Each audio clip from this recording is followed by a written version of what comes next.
And a warm welcome to Athens for the 79th Tour of Italy. I'm Phil Liggett. As always, lovely to have you along. 1996, a special year on the Italian racing calendar as their great tour moves across to Greece for its start.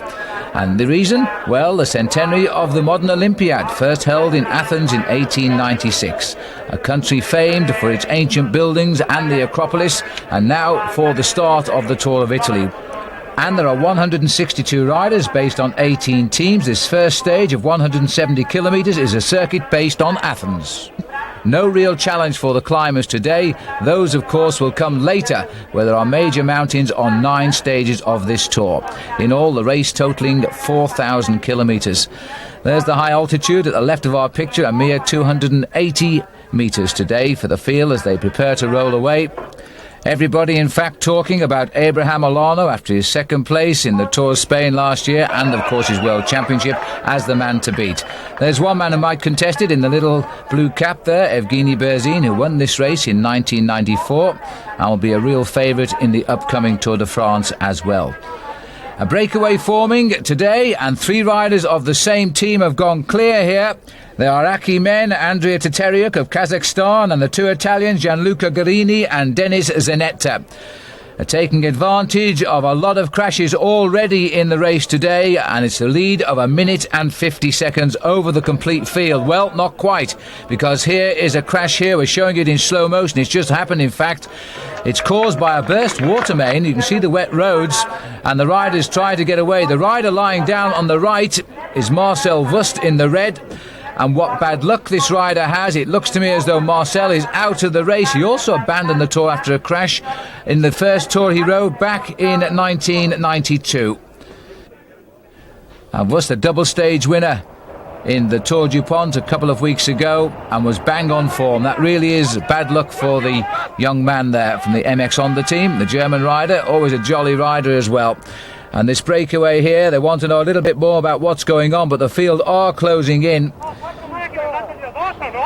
The rider shouting at us here is Denis Zanetta.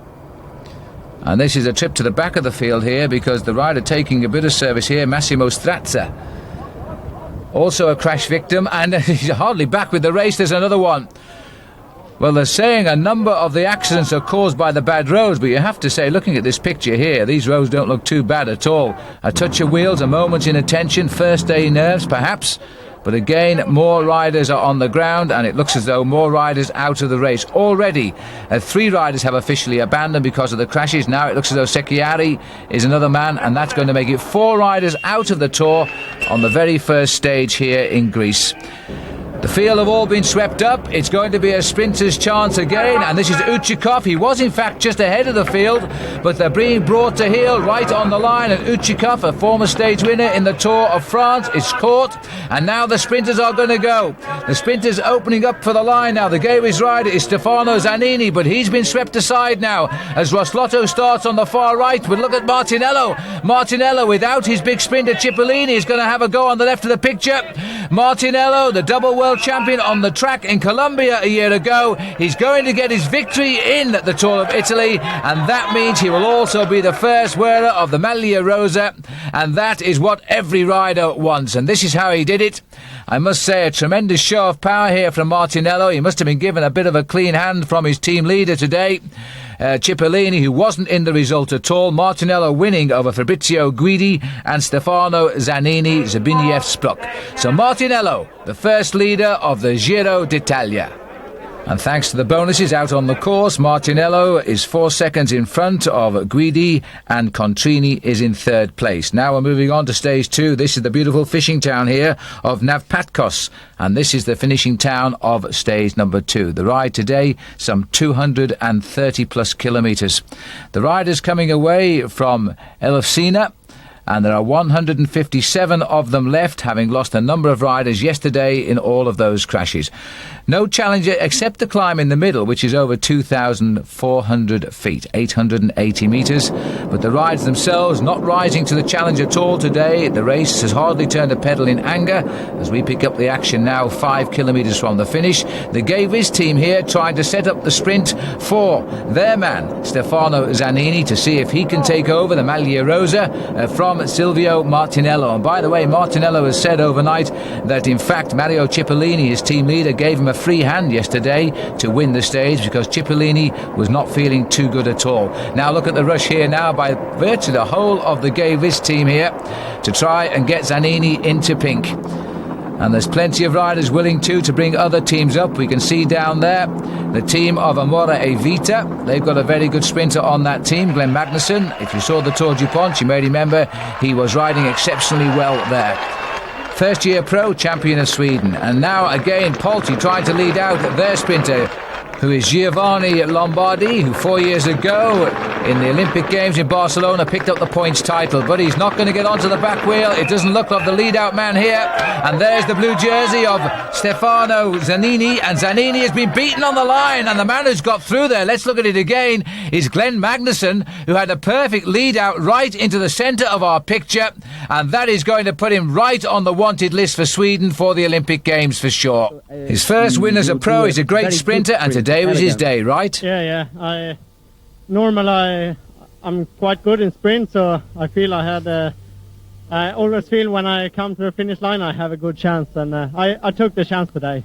Indeed he did. Everybody finishing the same time. Zanini second, and having to be content with the runner-up spots at the moment. Edo of Spain, the little sprinter there, he got third. And overall, Martinello keeps the pink jersey. 4 seconds still his advantage over Zanini. 6 now over Magnusson. And all of the riders on top of the leaderboard, not surprisingly perhaps regarded as sprinters here, but today's a bit hilly. The last stage in Greece, 194 riders. The riders going from Masolonghi to Ioannina. And there have been a number of skirmishes today, but basically the hot weather has caused the majority of the riders to be brought back into the fold. There's Martinello in the pink jersey. Cipollini feeling a little bit better perhaps, now taking closer order near the front. The green jersey here, led by the early King of the Mountains leader, Fabio Fontinelli, and their confirmation of a break, 2 minutes 7 seconds up. Here they are, Nicola Micheli in the front, and Daniel Contrini of the Brescia team. He's with him as well. Contrini, a new pro, and 25-year-old Micheli from Sella Italia. But the majority of the hills all coming in the last 60 kilometres, 38 miles of the race. So there's Angel Camargo, the Colombian on the Sella Italia team, trying to grab an express train because they're bringing back his leader on the day at least. And the field behind keeping very close order as well. It could well go down to a bunch sprint once again here if they can get over these hills. Martinello paying particular attention to the fact that on a day when he was expected to lose his overall lead, he might well hang on to it. But there we see coming back Contrini from Basiliat, so he's back in the fold, and Michela isn't going to be far behind him. Here is Micheli, and there is the main field closing in very rapidly indeed. A brave attempt indeed, a lot of publicity, but that's about where it ends today for him. The field are now beginning to warm up for King of the Mountain points. Fontinelli in third place. Looks like an attack too going by the good old favourite from Italy, Claudio Chiappucci. He's always had a great love affair with the Tour of Italy, but he's still waiting for the big day to arrive. Perhaps having an early shot at leading the King of the Mountains here. Claudio Chiappucci, the steepest climb of the race so far on day 3 of the Tour. Remember, tonight it's off to the mainland of Italy, and then they say the racing will really commence. 4th in the Tour of Italy last year, but he is a regular in the top 6 these past years. Trying to find his rhythm a little bit, keeping the big chain wheel rolling on what is a very good main road climb. And maximum points going to go to Claudio Chiappucci here as he gets under the banner. He's being chased all the way to the line though by one more rider, can't quite get onto him. So I wonder if Claudio Chiappucci is going to be a big part of this year's race. Sergei Uzlamin, 111th overall, now putting in a determined attack, but he's done it with 12 kilometres to go on a long straight road. It's not ideal conditions to go clear of the field, and there's a lot of riders in this race now feeling that it will go down to a bunch sprint. There's a small climb up to the finish of a kilometre, but it's not really a tough climb for these riders. And in fact, Ouslemene has been joined now by David Castelotto of Scrigno. So it's now down to the teams behind to start chasing. The gap is just 16 seconds and it's not that far to go. And again, the Polti team trying to bring the race back. And as we switch now, Gay Wiz too. Remember that Stefano Zanini is still looking for the stage win, and time is running out if this man wants to be the overall leader of the Tour of Italy. There he is in the mauve jersey, and coming up to his shoulder now, the pink jersey of race leader Martinello. And Silvio Martinello, he really has sharpened his legs for this race. The kilometre up to the finish now. Little bit of a drag, but he hasn't done too much damage to the strong men now, as Polti again tried to get Lombardi to the front. Lombardi is tucked in about third place. He's now trying to come through, but also there is Stefano Zanini. Zanini's in a great position now. He's had a third and a second so far. Zanini on the left. Zanini comes through. It looks like he's got the victory now. He's being challenged by Lombardi to the line. It's a long, long way, slightly uphill here, and I think Zanini's going to lose it. He struggled to the line, and he's eased too soon. In fact, Giovanni Lombardi, watch this. Lombardi, it just seems though Zanini seized up as he approached the line, shoulder to shoulder, as Giovanni Lombardi takes him right on the line, gets the victory. Martinello gets third. This is going to be quite a shuffling of the overall classification, but the victory goes here to Giovanni Lombardi. The sprinters are really having their day so far for the first 3 days here in Greece, all going down to sprinters. After Martinello and Magnussen, we've now got Lombardi. And what about Zanini? 2 seconds and a third place to his credit now.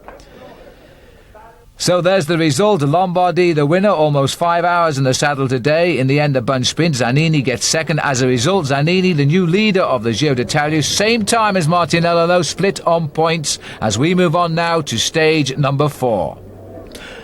And this 147 kilometres, the rest day has passed by, many of them travelling a 9-hour boat journey from Greece across to Italy. The riders, of course, coming by aeroplane straight after the previous stage. Now rolling out to do 4 laps of what was partially the World Championship circuit here in Ostuni back in 1976. And the Gay Wiz riders out for a day of protection, perhaps, because Stefano Zanini, after 2 second places and a third place, is the leader of the Tour on the same time as Silvio Martinello. And as expected, a lot of attacks have come to nothing today as the riders have ripped around this circuit into the last kilometre. Nobody has succeeded in going away. We have seen people like Berzin and Ugrumov attack, but they've all come back into the fold. And a late attack here now, and it looks as though it's coming from Mario Mazzoni of the Roslotto team, trying to finish off with a result for them, but they're going to leave it late, and they're winding up now. It looks to me as though Cipollini might be finding his legs too. He's got the wheel of his teammate Martinello in that mauve jersey. Cipollino, Martinello, the 2 Seiko riders are coming right up to the line together, and this time Cippo gets it. Mario Cipollini, that's his first stage win of this year's Tour, and in all his 13th stage win of the Giro d'Italia since he started riding it back in 1990. That's how he did it, and when he does come to the line first, he does make it look so easy. Cipollini beating Martinello, his teammate, Guidi taking third place, and overall now it is Silvio Martinello who reclaims the Maglia Rosa, and so be it, there's still not much time in it. And so this opening week still staying the domain of the sprinters, and the pink jersey going back, rather surprisingly perhaps, to Silvio Martinello. We're now heading out onto stage number 5, 193 kilometres. We continue through this beautiful country, which is steeped in Roman remains. Capocolana, as the riders now head away from Metaponto down to Crotone, running down in effect the instep of the heel of Italy as the race continues its journey towards the southwest of the country. You can't get it much flatter than that, can you? And this man should enjoy his day. Gianni Bugno, the champion of Italy, yet to feature in this year's Giro d'Italia. I wonder how long he's going to stay quiet. The race itself throughout the day has been a quiet one, just on 5 hours of racing. The whole field now swinging in towards the finish, not surprisingly, of course, with the flat stage like it was. And again, a chance now for Martinello to increase his overall lead. He's had a good day in the sprints out on the course. He's increased his overall lead slightly over Stefano Zanini, and now he's got a chance of victory here. He's number 3 in line, as once again Gay Wiz looking over there to see where Zanini is to try and help him out of it. But Giovanni Lombardi now licking his lips once more after a stage win. He's right there at the front as well. And this is going to be a battle royale, because there you have Lombardy on the left of our picture, and going for gold now as he's got Martinello on his wheel, and behind Martinello is the little Kelme rider, Angel Ido. Ido going off to the left. It looks as though Ido might land this one. The little Spanish sprinter hits the line. Ido gets it. And he finishes just in front of Massimo Strazza, but here's the hero of the day riding behind. Look at that right arm just propped up on the handlebar. And this rider is Gianluca Bortolami, a suspected broken right elbow after a crash midway through the stage. What courage! He's continued to the finish, but he's out of the Tour. And for this man, the other end of the spectrum, the happiest day for Angel Ido. He gets the best ever stage victory of his career, and indeed his first for 2 years ahead of Strazza and Martinello. Overall, no change. Martinello now 16 seconds ahead of Stefano Zanini as we move on to stage number 6. And this one is 179 kilometres, the biggest climb so far, officially a mountain day. And look at this, the biggest climb at 1,426 metres, approximately midway through the race. That's all behind us now as we join the action here at Taverna, with just on 60 kilometres left to go to the finish. There's been plenty of attacking, but at the moment the race is more or less under control, with the rider in the pink jersey still Silvio Martinello. So despite the mountains, a man that doesn't like the mountains, a double world track champion, is still in with a shout today, retaining that pink leader's jersey. Paneria, with the full list of riders, all 9 of them, it looks as though they've got them at the front here, trying to reel in the breakaways. Zbigniew Spruk is the man at the head, setting the pace here. Little Belly also tucked in nicely.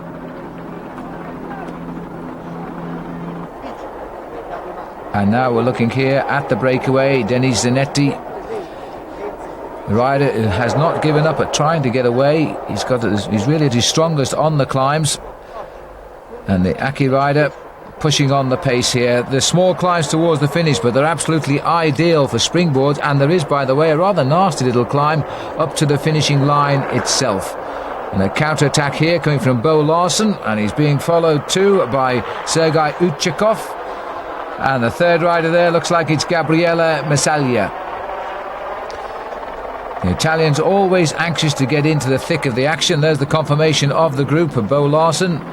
Another new professional from the strong Danish setup. Klaus Moller also rides here in the Giro d'Italia, part of the famous Danish World Championship amateur team of a couple of years ago. All finding the way through the pro ranks now.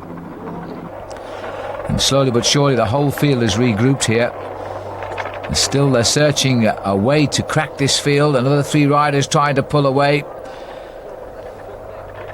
The little rider there, Fabrizio Bontempi in the blue jersey.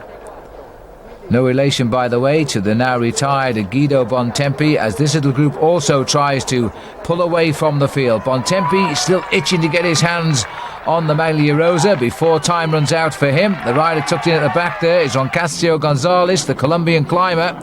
So he knows his course well, because this could suit him, but there are still plenty of counterattacks. They're all together. That, I think, it was Roberto Petito who's just gone clear. And another very strong attack. So Saiko launching a number of attacks here. It is Petito, but he's got a long climb up to the finish, but you've got to have a go.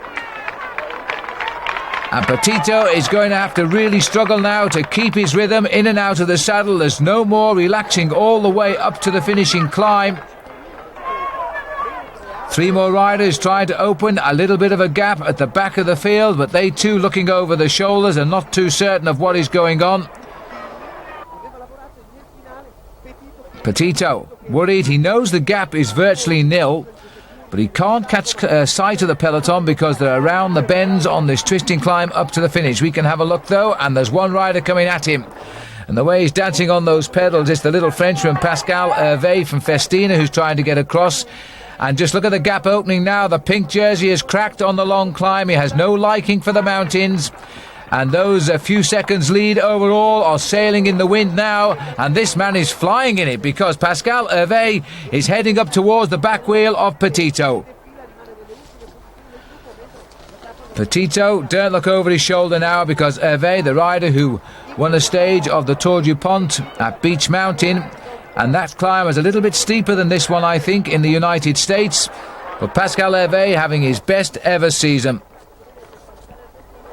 And so Hervé got the sights of Petito. He's still got the time. There's the kilometre banner to come.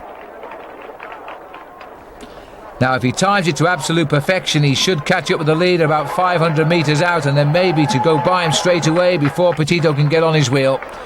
Huge crowd as we approach the line now, but time beginning to run out as well for Pascal Hervé as the counter moves coming from the field. There's not a lot of time gap spread right across the field now. We're only looking at something like 12 to 15 seconds from the main field up to Petitto.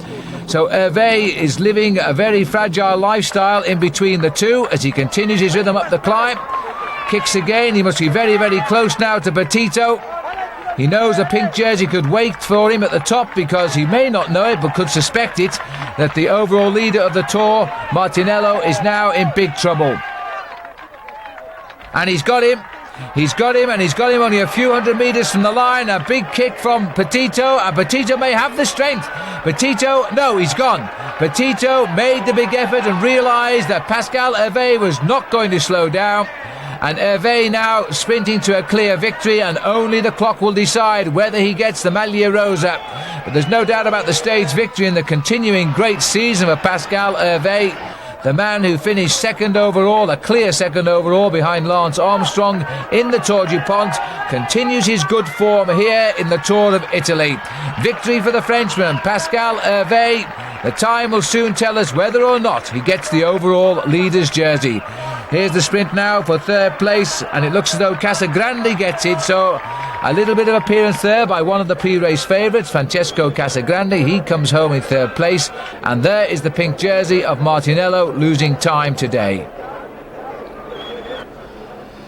So Pascal Hervé on the podium. He's just been told as well, yes, he is the new leader by 6 seconds over Guidi in the Giro d'Italia, the first ever pink jersey for him, and third place overall Petitto, who finished second on this stage. And the 31 years old Pascal Hervé of France is going to feel very fragile again today because only 24 seconds cover the top 10 riders in the overall classification as we now head on stage 7 of 164 kilometres to the mountain top finish of Monte Sereno. High up in the Sila Mountains, it's a ski station. It climbs up to 1,546 metres, and as you can see, the weather conditions up there are a little bit grim. This man has been the hero of the day, Maurizio Di Pasquale. He's had a lead of 14 minutes, but now it looks as though the field is starting to wind him in. He's down to 7 minutes as we head up towards the final climb of the day. The peloton is more or less together. The Festina team have had a tough day, though. They've been trying desperately to control this race, and they've wasted a lot of energy. There's the leader, Pascal Hervé. Turned professional very late in his career, but he's making up for it now. He's having a marvellous season. Well, the course should suit him, but there are so many places for attacks to come from with so many small time gaps, even the climbers included, all around him. The steady climb now, this is the finishing climb. It goes on and on quite literally. They've wiped out, in fact, Di Pasquale, caught 8 kilometres from the summit. And now it's a free-for-all here with a constant number of counter-attacks coming all of the time. Very prominent at the front too. The Polti riders are up here too.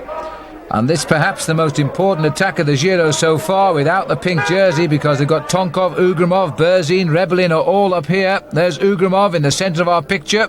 He's sporting his new colours of Roslotto. Making his climb steady, but no sign at all of Hervé, so they've worked him over good and proper on the climb today. His teammates have also dropped away from the picture, and little David Rebellin here digging very, very deep indeed as he comes up towards the line. He started the sprint very quickly. Faustini has gone away, and also coming up at the back is Pavel Tonkov, the other Russian rider. So Tonkov in third place, and in fact getting second as Rebellin takes the stage. So David Rebellin, a new man on the block, gets the stage victory. And he was sixth, remember, in Liège-Bastogne-Liège this year. And judging by the enormous gaps, there's still no sign of Hervé. There's Berzin. He's also conceded time as he comes over the line. And there is the exhausted David Rebellin of Polti. Only 4.5 hours the stage today, but it's been a tough one, just over 100 miles. He's being congratulated because he is the new leader of the Giro d'Italia. And this is how the little climber did it. Those rather thin-looking legs finding a lot of power in the sprint at the top of Monte Sereno.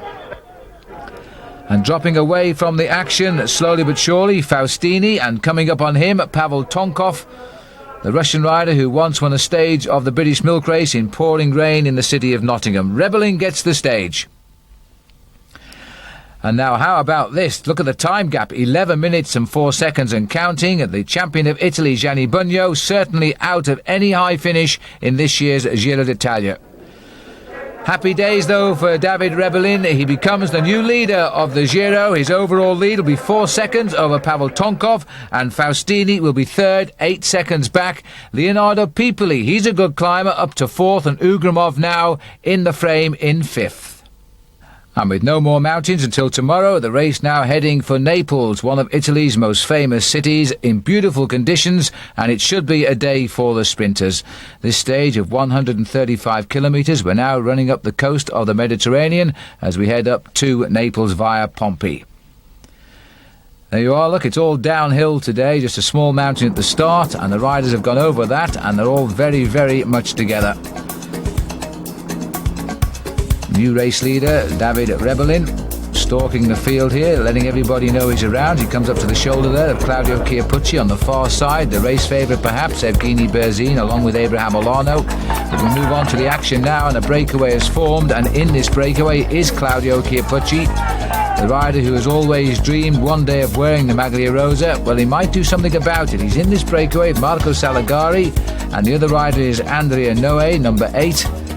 And the gap is growing overnight, 1 minute 11 seconds, the gap between Chiappucci and Rebellin, and look at that, 1 minute 20 seconds, so he's got the overall lead on the road, and that might keep him going. Just 13 kilometres left to go to the finish. I'm not surprised, in fact, that Chiappucci is driving the race, but coming up from the back here is Marco Milesi, and a little glance over the shoulder there by Noe. We'll see Milesi join them, but in fact the main field are closing in. There's the same Archie's luck, and they're very, very close together indeed. So I think dreams of pink are out, but there's still a chance of the stage win. There's now 4 riders up front. Milesi is tagged on to the back of them, so we've got Marco Salagari, Chiappucci, Andrea Noe and Marco Milesi. Massive crowds here as we race into Naples for the finish, but the field are not that far behind. In fact, you can see them, look, there they are. As the attacks, the last gasp attacks begin now, but I don't think there's any hope at all because the field are thundering down the street here towards the finish. This is going to be another day when the sprinters feel they've got to have it, and that's why the Amore Vita team are working so hard. They're trying to set up Glenn Magnusson, who won, remember, the second stage of this race when we were over in Greece at Nafakos. But the field gathering again at the front. They're virtually wiping out of the breakaway. In fact, they've wiped them out now because this is Seiko at the front. And they're looking to their 2 top sprinters. Martinello's in there in the mauve jersey, but also there, the tall man, the fastest self-proclaimed sprinter in the world. He's right on the inside of our picture, Mario Cipollini. He's looking for his second stage win. He says, I only come here to win stages. If I can't win them, there's no point in staying. Racing down the front here now in Naples. He's running in 3rd place at the moment. He's on the wheel of Silvio Martinello. Martinello, twice the wearer of the Maglia Rosa on separate occasions in this tour. Now racing for the time bonuses once more to the line.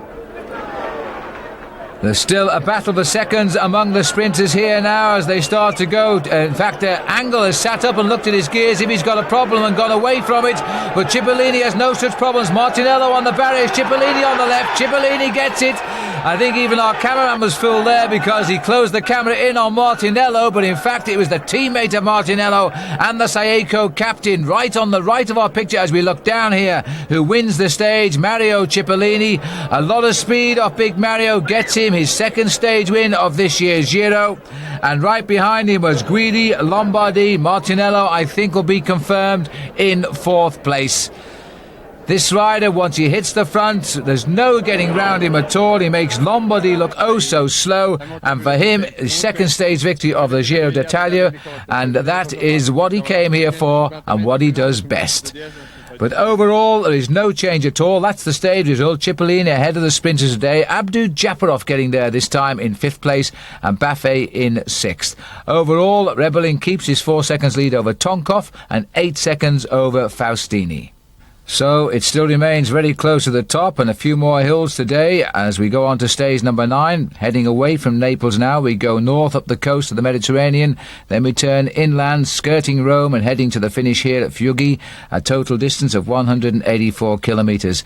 A nervous day indeed for young David Rebellin. He looks a solid leader so far, and he's got some good riders on the Polti team, quite capable of riding strongly in the mountains with him. One climb in the middle for the King of the Mountains, the Intergiro, coming at just about 19 kilometres, and then it's all go for the finish.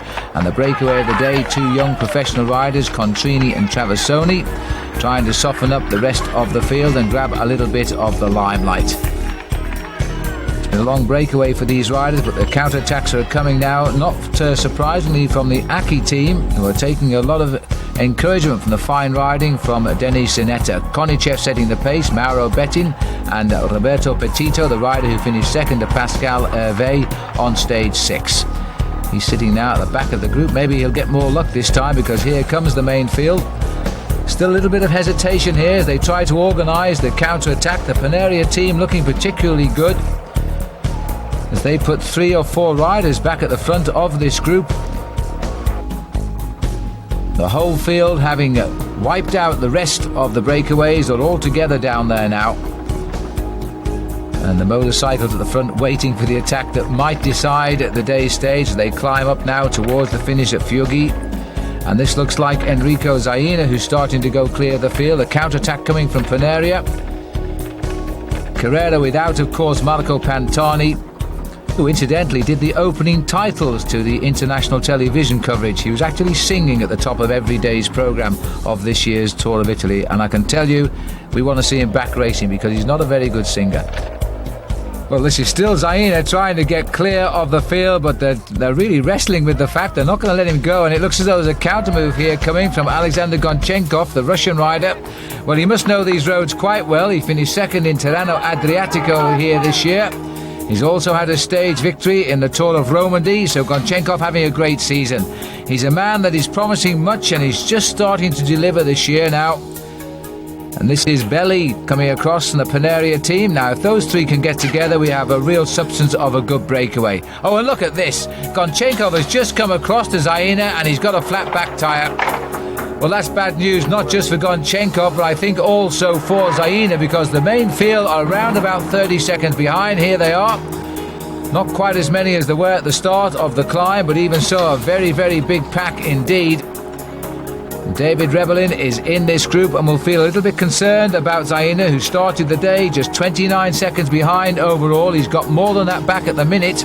So Zaina is the race leader on the road. The Festinas are also launching a counter-attack. This is Gunnar Lauke from Festina. And Gonchenkov had no option really, because the gap wasn't big enough. He surrendered to go back into the field, and that really is bad luck, leaving Zaina now with a very slim hope of surviving to the end. He usually manages a stage win in the Giro d'Italia at some point. He got one last year, Il Coccio, and he's still got 3 kilometres to hang out off the front of this group. I don't think there's any chance in taking over the pink, because the gap is coming down, and really the stage win is all he can hope for. The counter-attacks coming from the group once again. Surprisingly not from the Polti riders, and that must indicate that perhaps David Rebellin has had a tough day today controlling this race, and he's got to be worried about Zaina. And Zaina now can think only of victory, and then the clock will tell us whether he's in the pink or not, and I doubt that.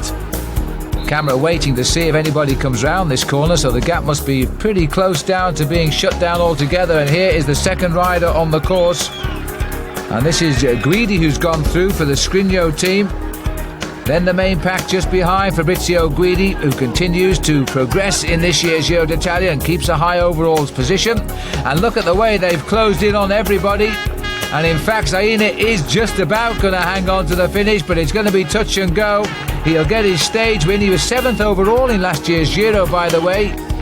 But now as he comes up to the line, a stage win will be his for sure, but I don't think there'll be a pink jersey. 29 seconds out. He gets a 12-second bonus for the victory, and the gap is closing all of the time behind. The pink jersey Rebellin now at the front of that group, trying to reduce the gap as much as possible. He won't get a bonus though as he gets pushed away into the pack. Berzin trying to get in on the action. That little blue jersey there, and Guidi again chasing. And Zaina gets the stage victory. And a very good average speed for the day of nearly 42 kilometres an hour.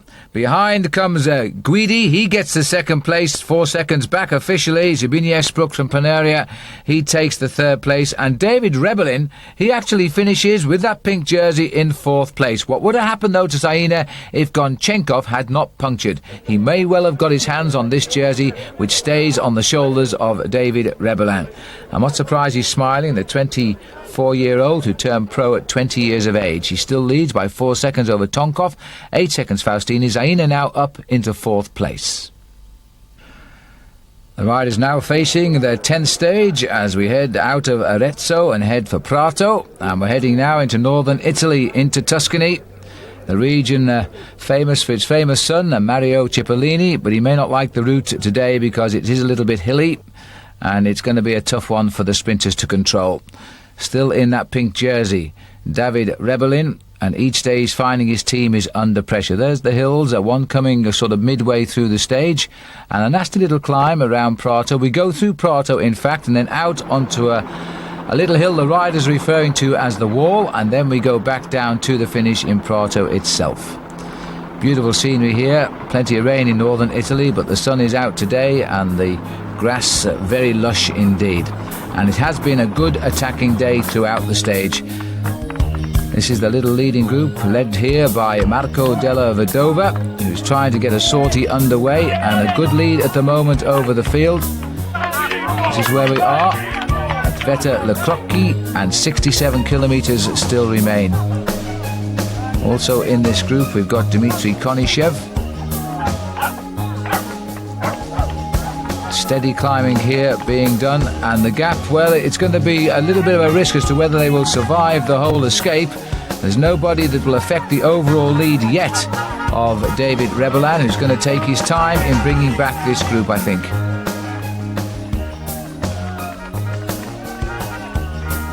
And the Amore Vita rider there is Riccardo Focconi. Only a small team, Amore Vita, but they do manage to get into the frame in every Tour of Italy with one rider or another. They've had a stage win, got them off to a good start with Glenn Magnusson, who had a long breakaway earlier on by Maurizio Di Pasquale. The gap is now 2 minutes and 45 seconds. The main field still taking things quite easy. They'll probably wait for the first passage through Prato before trying to pick up the leaders. Here comes Della Vedova. One or two of the other names in the breakaway. Watch out for Piccoli. The Casagrande, by the way, is not Francesco but Filippo, his younger brother.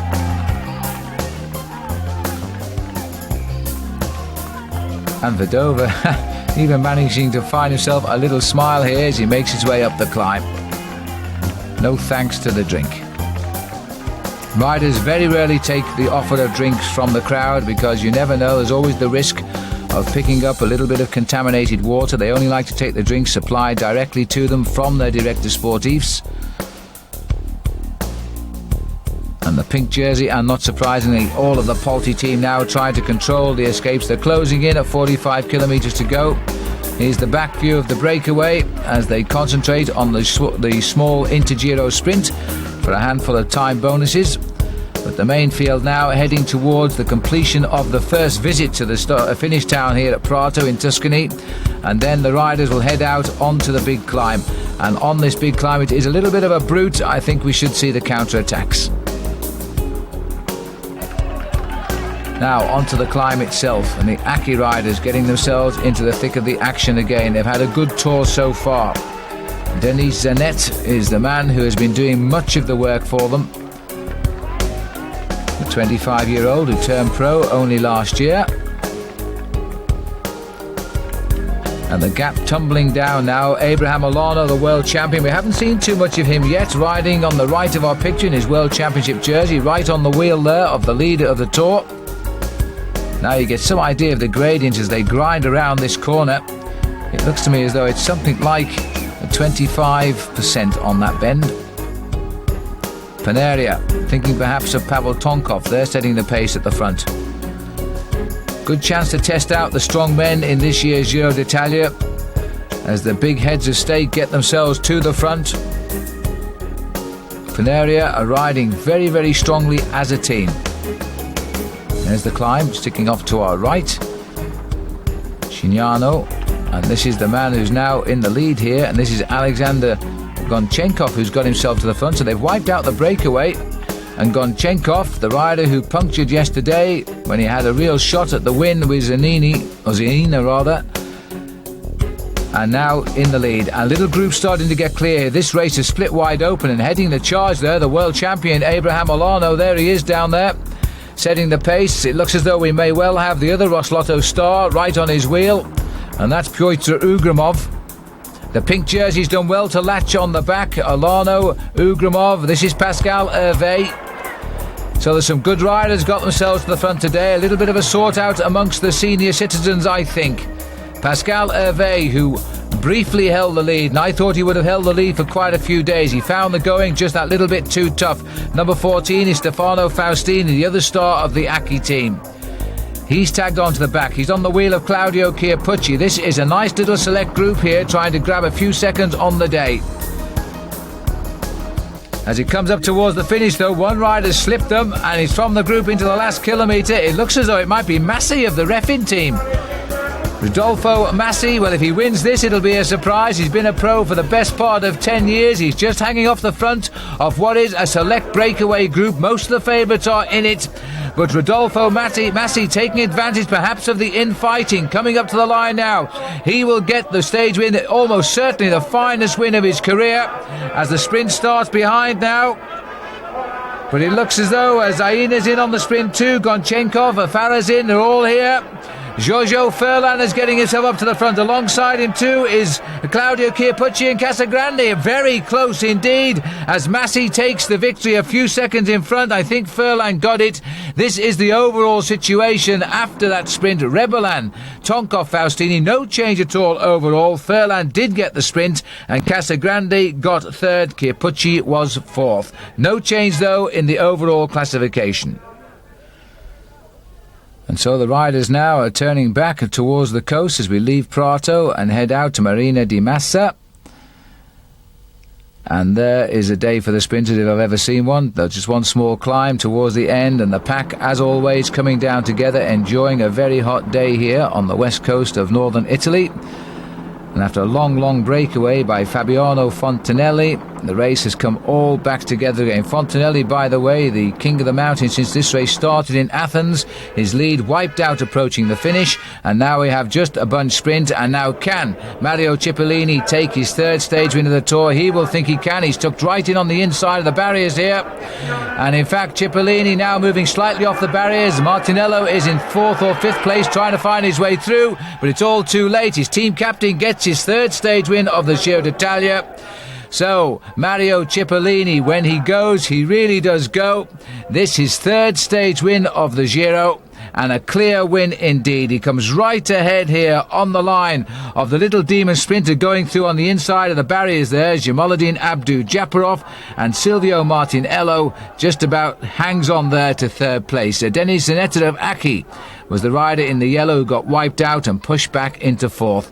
But Mario Cipollini gets stage win number 3 ahead of Abdu-Japarov and Martinello.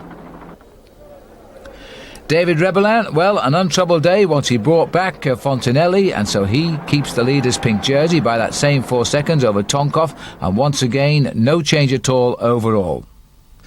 So the sun continues, and without a view like this, well, it wouldn't be Italy, would it? As everybody enjoys the sea here and the warm sunshine and has fun, but the Tour of Italy and the professional bike riders, they have to continue their journey now, which is heading towards France. The riders taking them from Ula to Loano, 195 kilometres, right around the coast. Just one little climb soon after the start, and then a nice view of the sea all the way through to the finish. We're picking up the race here at 38 kilometres to go, and the breakaway in fact in progress, which started after only the second kilometre today. Fabrizio Guidi started the break. He was joined by Fabiano Fontanelli, and we've got Denis Zanetta here, Gabriella Misaglia. That's the rider looking for some more action here and trying to draw the best out of them, because the breakaway has dropped Bruno Boscard in, and the other rider of the 5 here is David Casarotto. The gap at one stage when they went through Genoa was 11.5 minutes, so that gave them the leadership on the road.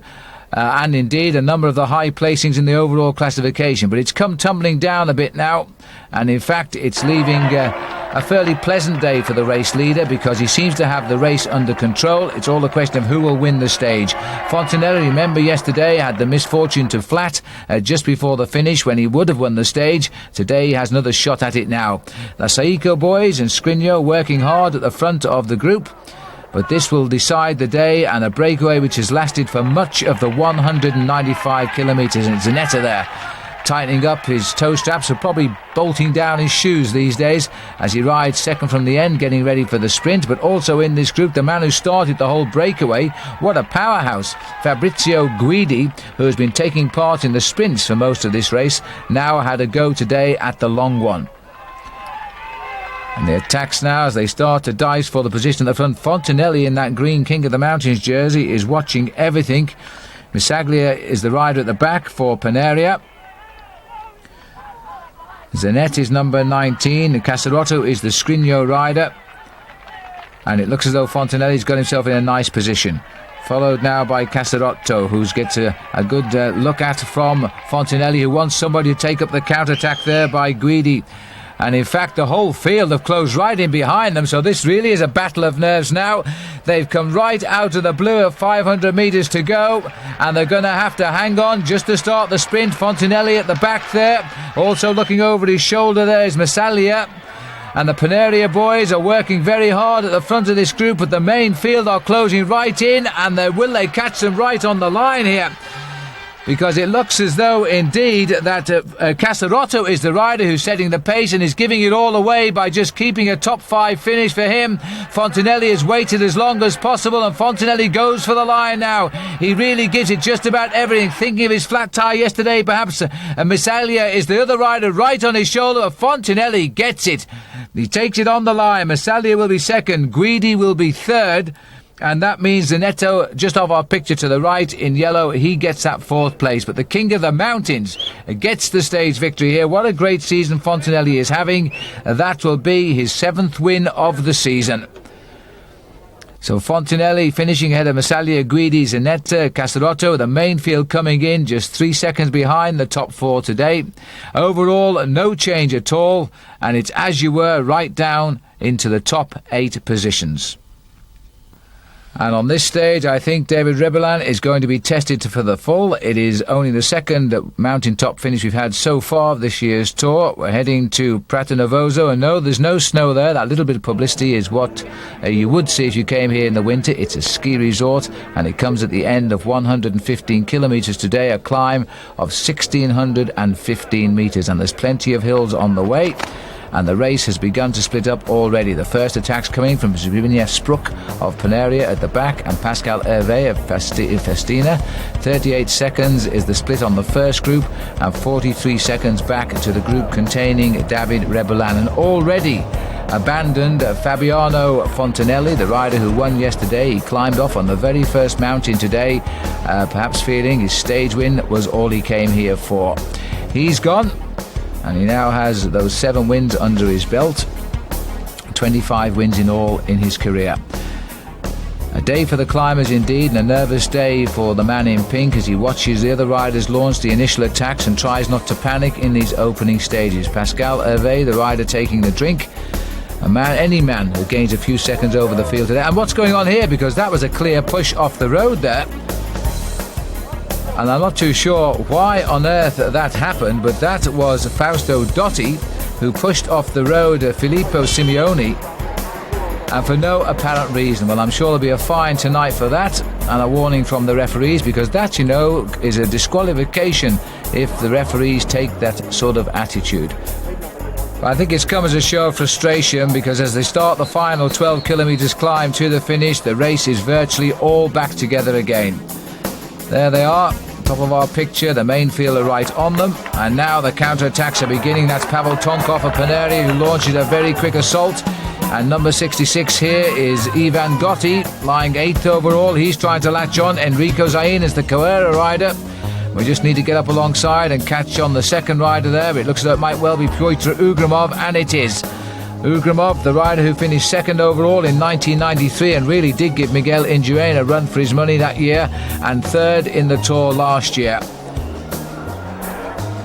So Pavel Tonkov starting to stretch the field a little bit.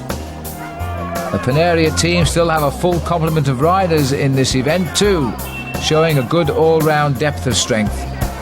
Rebellin, well, he's wise to make the counter move. He knows he's going to be attacked heavily on this climb. Now it's going to be left to him and him alone to bridge the gap. It looks as though Zaina is in a little bit of trouble here as well. He's starting to lose ground as the climb heads up towards the summit, and all of the pressure is being applied today by the Russian rider Pavel Tonkov. Tonkov has sat on the front here. Ugrimov has glued limpet-like to his back wheel. And Zaina is losing ground to those who are coming up from behind. So this is a fine show of strength here by Pavel Tonkov. 27 years of age, been a pro since 1992. And last year he finished 6th overall in the Giro, so be it. 11.5 minutes behind the winner. And some 7 minutes behind, in fact, the rider behind him right now, Pyotr Ugrimov. As they head up towards the final kilometre, no one has helped. In fact, Tonkov, here's a counter move coming from Olano, the world champion. And there is still no sign there of a counter move coming from David Rebellin. So Rebellin is really in trouble now. As Olano talked about as the pre-race favourite, Rebellin is about 4th down the line here, so he's keeping Olano in his sights. And in fact, he's now got up alongside Olano. Berzin is there as well. But this is the rider as we climb the 1 in 10 or 10% finishing mountain to Prato Novozo. Well, you know, the Paneria team have had a lot of faith in Pavel Tonkov as producing the goods when it matters in the mountains, and it looks as though now we see the reason as to why it's been the Paneria team chasing down breaks they've seen as important while not declaring their colours as to exactly who their leader has been. And now they've got to this second big mountain finish of the Giro. Quite clearly Tonkov has been their man. 4th in 1994, 5th in 1993 and 6th last year. So Tonkov is a rider for the GC and the Giro, there's no doubt about that. Is he getting enough time? And I would say he most certainly is now over Rebellin to take the overall lead of the Tour and pull on the pink jersey. He'll only be the second ever Russian to do that. The other one is Evgeny Berzin. This is Gotti setting the pace behind. He will have noted too that Berzin is not with him. Only a short stage today, but a very tough one, and quite clearly a very decisive one as Pavel Tonkov races up towards the line. Tonkov easily sprinting clear of Ugrimov, and he's going to get the pink jersey as a reward. Tonkov gets the stage. Ugrimov is over in second place. Now the time is counted. That's Bueno Hora at the front, 10th in last year's Tour de France, little Colombian climber. Well, he's not so little really, he's quite tall and lanky. As Olano is just behind him. Zaina has survived. He's going to get third place. The clock counting him down to around about 20 seconds on the line. Zaina will take third place. And Rebellin is finding the strength to grab fourth. It won't be enough because it's going to be around about 30 seconds, the deficit.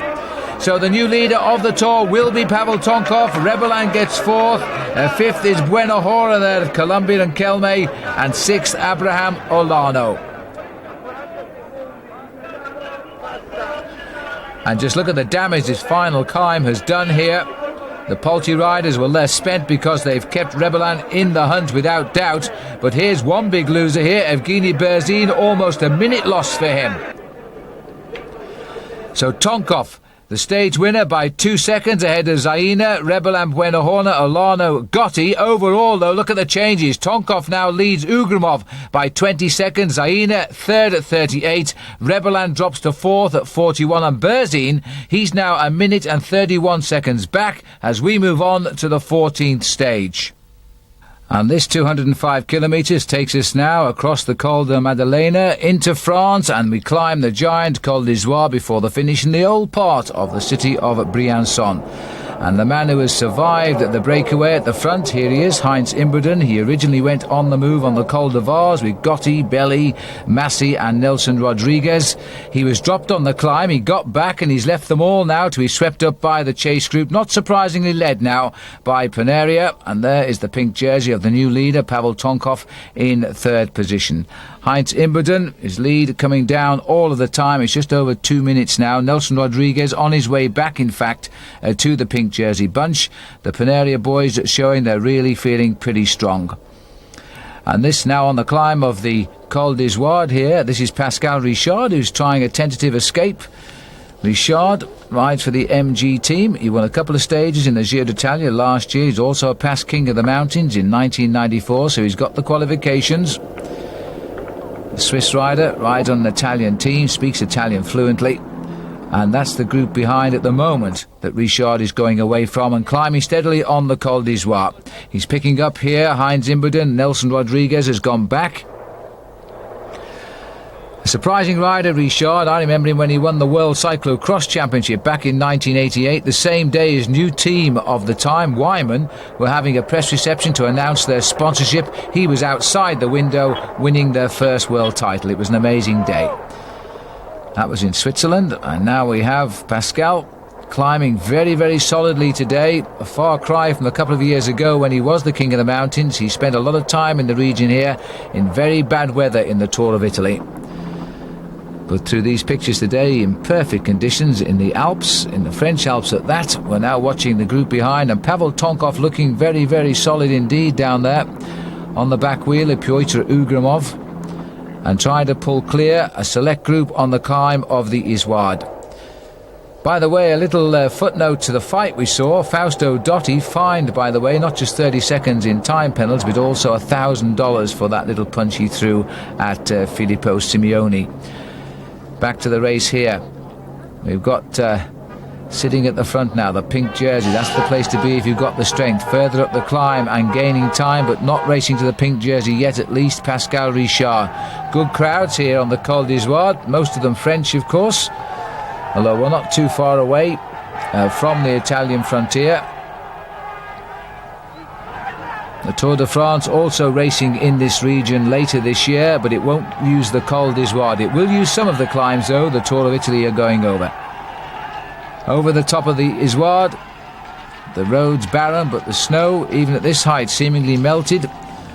2,360 metres at the top of the climb. Pascal Richard is the first man over it. 182 kilometres covered. Now the descent down towards Briançon. A happy stage town, by the way, for Pascal, because he won a stage of the Tour de France there, his first ever stage victory in the Tour de France, down in Briançon in 1989. And Ugrimov claims second place, Tonkov third. Zayn has gone over in the white jersey, he's fourth, and the world champion Abraham Olano has gone over the top in fifth place, and they're sharing a drink down there now. 41 seconds is the gap, so it's nothing too significant, and it's all downhill now to the finish. It's not all downhill to the actual line, though, because you climb up through the old town of Briançon, and then you cross the line, and hopefully, in the case of Richard, you stay away. This is Claudio Chiappucci, who's attacked on the descent. He always was a careless descender. When he had the yellow jersey in the Tour de France on the descent of the Tourmalet, as he started his final climb up to Luzardiden, that was the first time we ever remember, back in 1989, this great man, Claudio Chiappucci. He was caught by Greg LeMond at the start of the climb and then left for dead.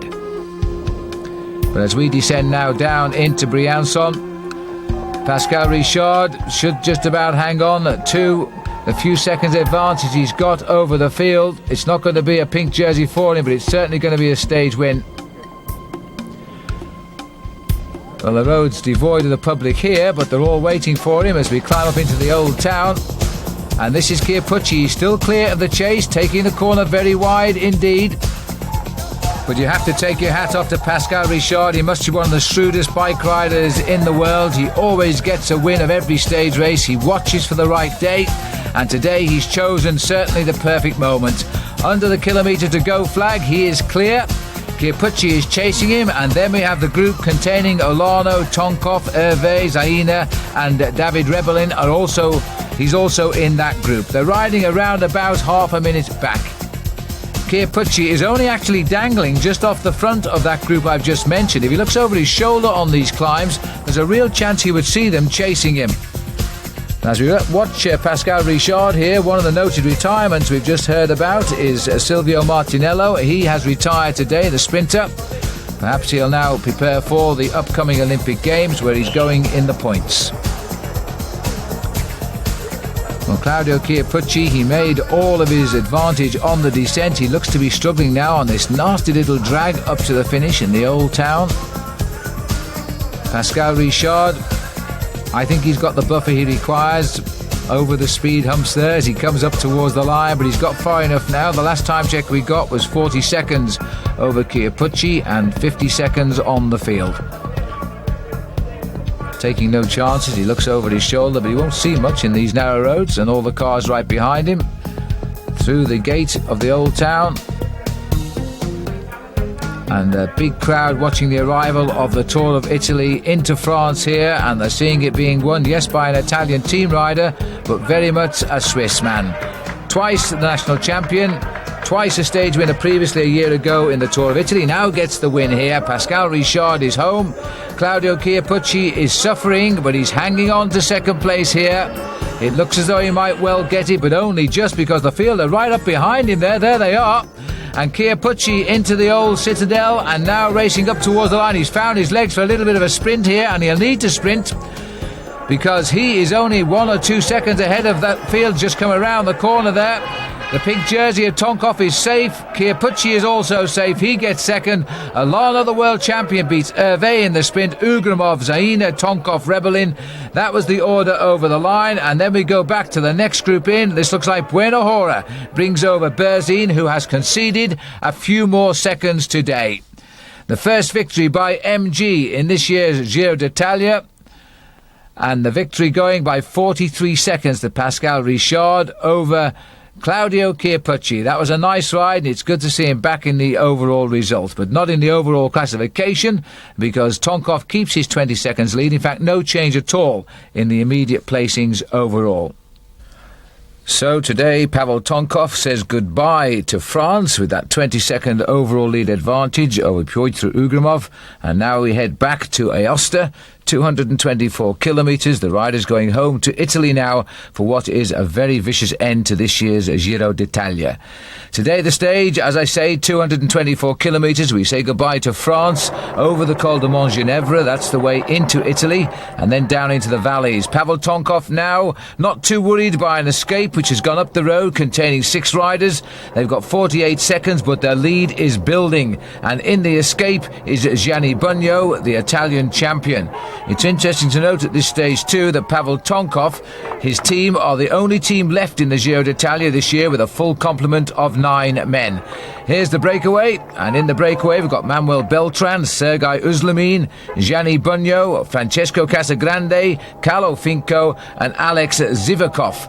And I can tell you too that 4 of the riders in this breakaway have never won a race as a professional, but this man has, Gianni Bugno. He has won plenty of big-time races, including the World Championship twice, the climb up to Alpe d'Huez twice, and indeed the Tour of Italy national title twice. Well, Gianni Bugno, I think, is going to want this one. He's coming lined up very well there. He's lying 4th in line at the moment. It's Casagrande who is leading out, looks over his shoulder. A very nervous approach to the line, this.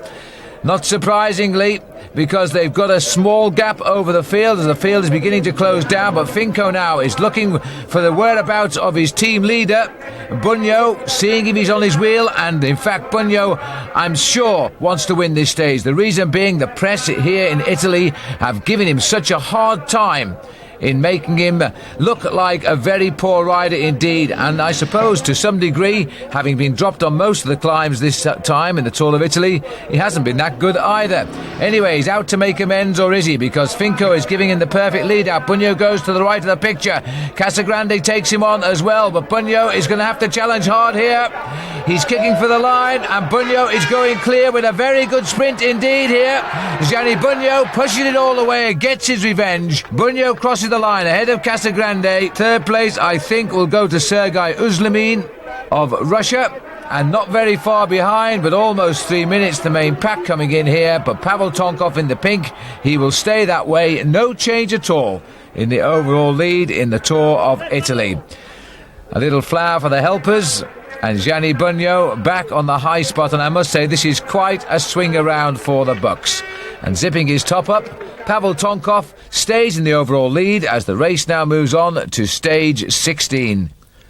And as we take a quick look around the museum, the Olympic Museum in Lausanne in Switzerland, the riders now facing up to a ride away from Italy after their brief incursion and back out to a foreign country, Switzerland. The race route taking them 180 kilometres through Montreux, perhaps made more famous for its film festivals than anything else, and down into Lausanne.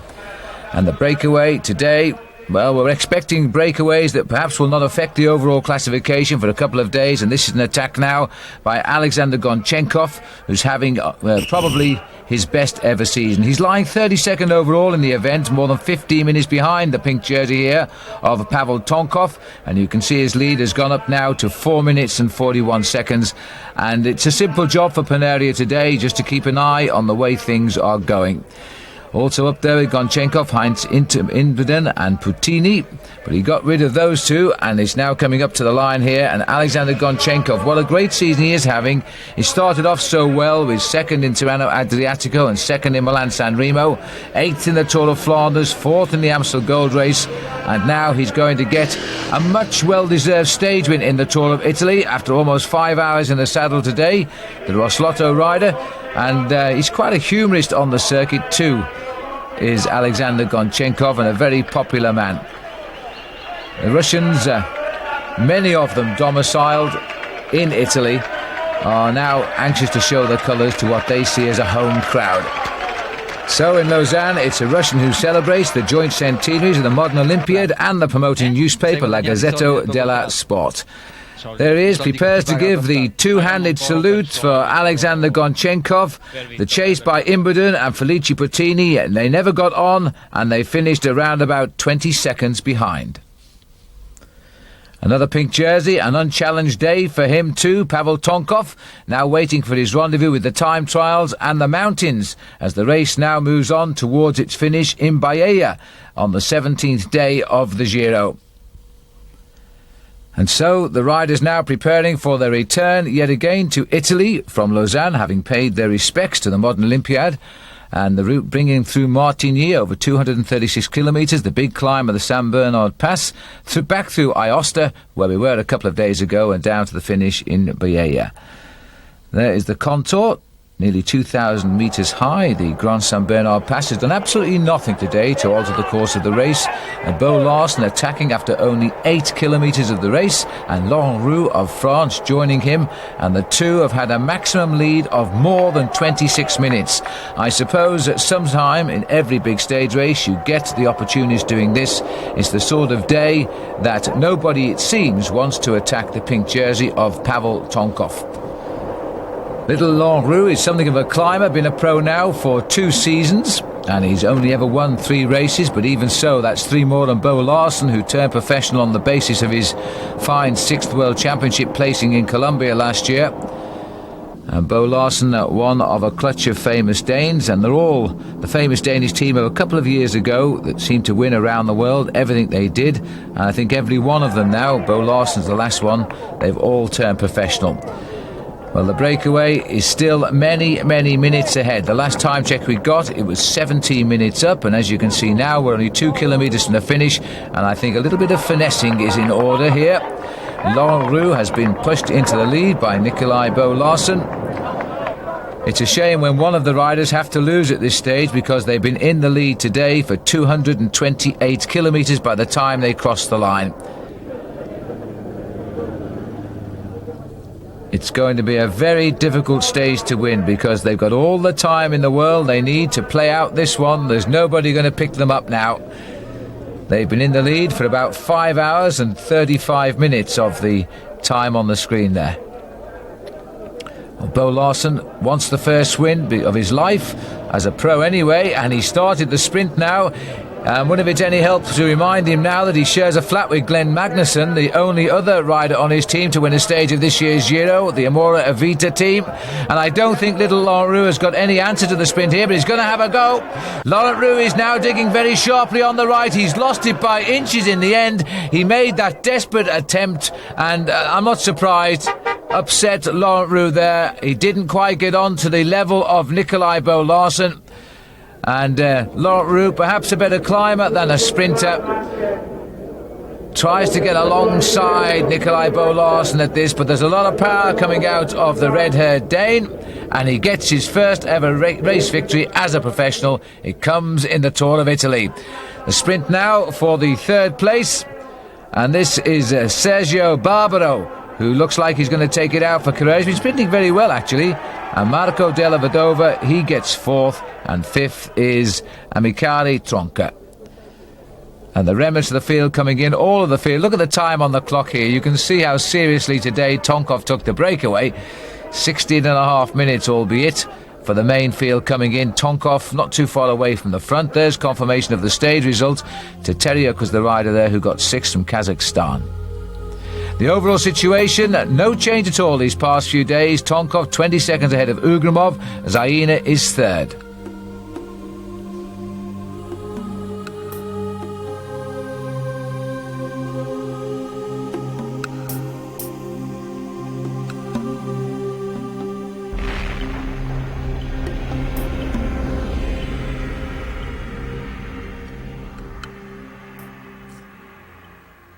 So, the Giro d'Italia back home in Italy now. 5 stages to go. The big time trial tomorrow, followed by 2 tough mountain stages. A tough weekend ahead for Pavel Tonkov. 216 kilometres of flat roads today. These won't concern him at all. And it looks as though it's going to come down to another sprint finish as we come under the 1 kilometre to go barrier. And again, Mario Cipollini, who has come through the mountains so far and gone through France and Switzerland, is now going to try and get the stage. He's got himself a perfect position right again. This time he's up behind Giovanni Lombardi. He's gone round the back of the big balloon, but Mario Cipollini tucked in there now. He's still holding his fire.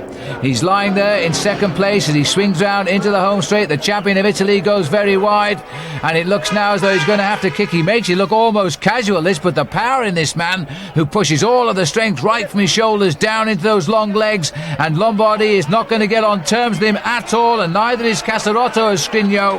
That's the order over the line. Is Cipollini, Lombardi. It was Zbigniew Spruk who got third, Guidi in fourth place, Casarotto. And they were all virtually in a straight line. Mario Cipollini gets his 4th stage win of this tour, and would you believe his 16th stage win in all of the Giros he's ridden. Overall, no change at all. There will be tomorrow because it's now the eve of the big time trial. And showdown time with the 62 kilometres individual time trial. Will it decide the Giro d'Italia? Starting from Vicenza, it goes through to Marostica.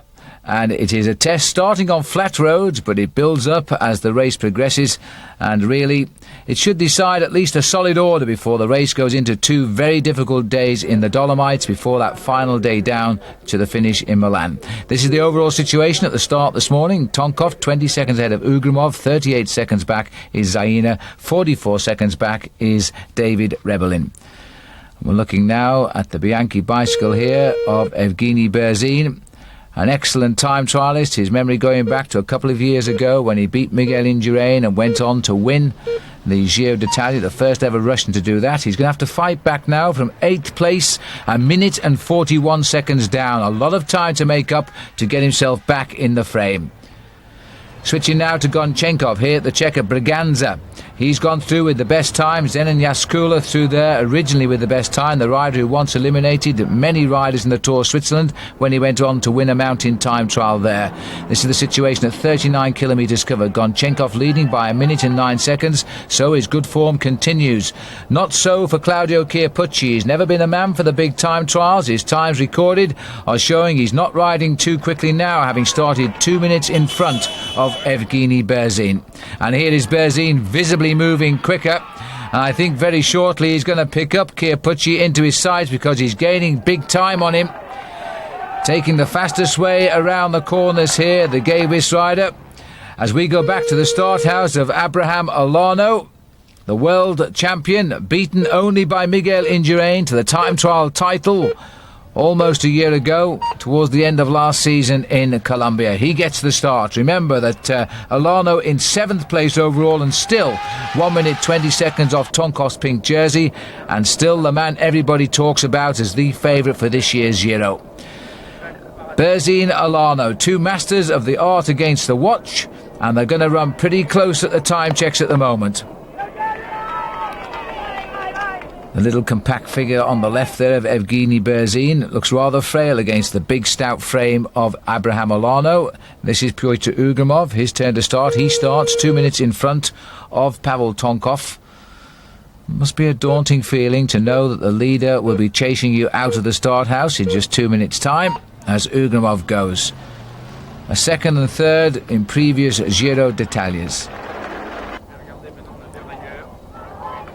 The blue Bianchi frame and the disc wheels here of Evgeny Berzin, who settled into a great start. He is showing the best of the starts so far. Tonkov still to go, of course.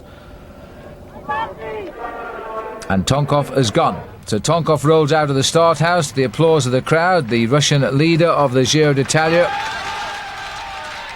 He knows now he's going to have to produce the ride of his life to keep that pink jersey. He said at the press conference yesterday all he wanted to do was a good enough time to keep the pink jersey and get back into the mountains where he has a better chance of defending it, I think. The world champion, this is where he must make his play. Olano has got to gain big time today to put himself in this race with the last weekend to come. Gonchenkov approaching the best time of Finko and gets the best time so far. So Gonchenkov is the trailblazer ahead of the field and continues his good tour. He's had one stage win so far. I might have had two if he hadn't had a flat tyre at one stage when he was in that breakaway with Fontanelli. Now this is Olano at Salcedo, the second time check, chasing the best time already through Evgeny Berzin in 26:29.8. Oh, and look at that, just 0.8 of a second of better for Abraham Olano. This is going to be quite a race now between Olano and Berzin. They're separated by only a few seconds on the overall classification, 14 to be precise, and virtually nothing in it at all between the world champion and Berzin. The course from now on, though, gets a little bit tougher. Here's the situation with still the top riders to go through. Olano, best time, 26 minutes, 29 seconds. Look at this. Caught for 2 minutes. Claudio Chiappucci are made to be looking as though he's slowing right down. Evgeny Berzin ploughs on. The long empty road ahead of him, and the same can be said for the race leader here. He is sweeping up today, starting last man out of the start house. And Pavel Tonkov not looking very good at all there. The time checks will reveal all very shortly, but he didn't look as though he was going too well. Because of the rules, no motorbike camera is allowed up on the rider's shoulders anymore, so we're going to have to take these pictures from the rear and imagine what the faces look like. Tonkov, 1 minute 16. That's an awful lot of time lost by Tonkov on the best time so far. You know, his pink jersey very much in danger to either Olano or Berzin. Advantage Olano at the moment. Here it is, Olano, 26:29. Tonkov down there in only 8th place, 1 minute 16 seconds off the pace. And Olano starting today 1:27 behind Pavel Tonkov. Head-to-head battle between Berzin and Olano. They are locked together, these two riders. It is going to be a terrific finish to this time trial. Who was going to have the strength towards the end? Because it's going to tell all of that. Pyotr Ugrimov coming through at the Czech of Braganza. Chasing a lowly time here because he's going now. Ugrimov only through in 5th place. Berzin the best time to arrive here for the moment. So Ugrimov continues. We're looking at Evgeny Berzin here now as we move on to that 5th intermediate time check, and Berzin now setting new times there. So Berzin looks set now to arrive at the finish with the best time, but of course Olano and Ugrimov and Tonkov are all behind him on the course. This is Pavel Tonkov at Braganza, and the time is going to tell all here. He's racing against the 5th time of Ugrimov at this check. He comes through, he is 1:40 down on Berzin. So he's lost his overall lead if Olano confirms at Braganza, because the new leader on the road now is Abraham Olano, unless of course he's lost ground to Evgeny Berzin, and he hasn't. So the best man at the moment, Abraham Olano, the new leader of the Tour of Italy, as the head-to-head continues here. Look at this, 1:14.03 against 1:13.47 of Berzin. Olano is riding to the pink jersey in the Giro d'Italia at the moment. Taking a lot of risks on the way down there too, Abraham Olano, cutting off the corners. As Evgeny Berzin continues to ride himself back into a high place also in the Giro d'Italia. We could see Berzin, Olano, Tonkov, the men at the top of the leaderboard tonight. Berzin still finding plenty of speed in those little legs of his as he races down towards the finish now. Huge crowd here cheering on Berzin, the first ever Russian to win overall the Tour of Italy. He's chasing the time of Gonchenkov, and it's going to be desperately close. The quality ride of Gonchenkov is there for you to see, and now you see the new best time, 1:13.59 for Evgeny Berzin. That's the best time on the board. Abraham Olano has got to match that time. Preferably he's got to better it by about 14 seconds if he's any chance of taking the pink jersey, with Tonkov still to finish. And it's going to be very, very close indeed, but it's not going to be that much better than Berzin. It's not going to be a pink jersey for Olano at all. It could be for Berzin, though. As he comes up to the finish, Olano is going to be 1.1 seconds slower, so Olano has been reversed by Berzin. He drops into second place. This is Ugrimov at the 5th checkpoint. His helmet has gone into the crowd, feeling the heat, as has that too of Pavel Tonkov at the Maglia Rosa of the Giro d'Italia. What a time trial this has turned out to be. There still could be a pink jersey awaiting Evgeny Berzin. It all will depend on the time now of Pavel Tonkov, but he does seem to be getting better as the race goes on. He certainly made a rough start and lost a lot of time, but he's now beginning to close in just a little bit. He may well save the day yet.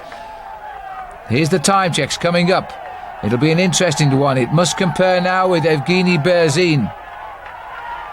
There's a rider going through who appears to have given up the ghost on the left of our picture there as Tonkov comes over the top. 1:31. It's still very desperate days for Tonkov because Berzin 1:41. His deficit overnight. It could be that Tonkov is going to save that jersey by a matter of seconds.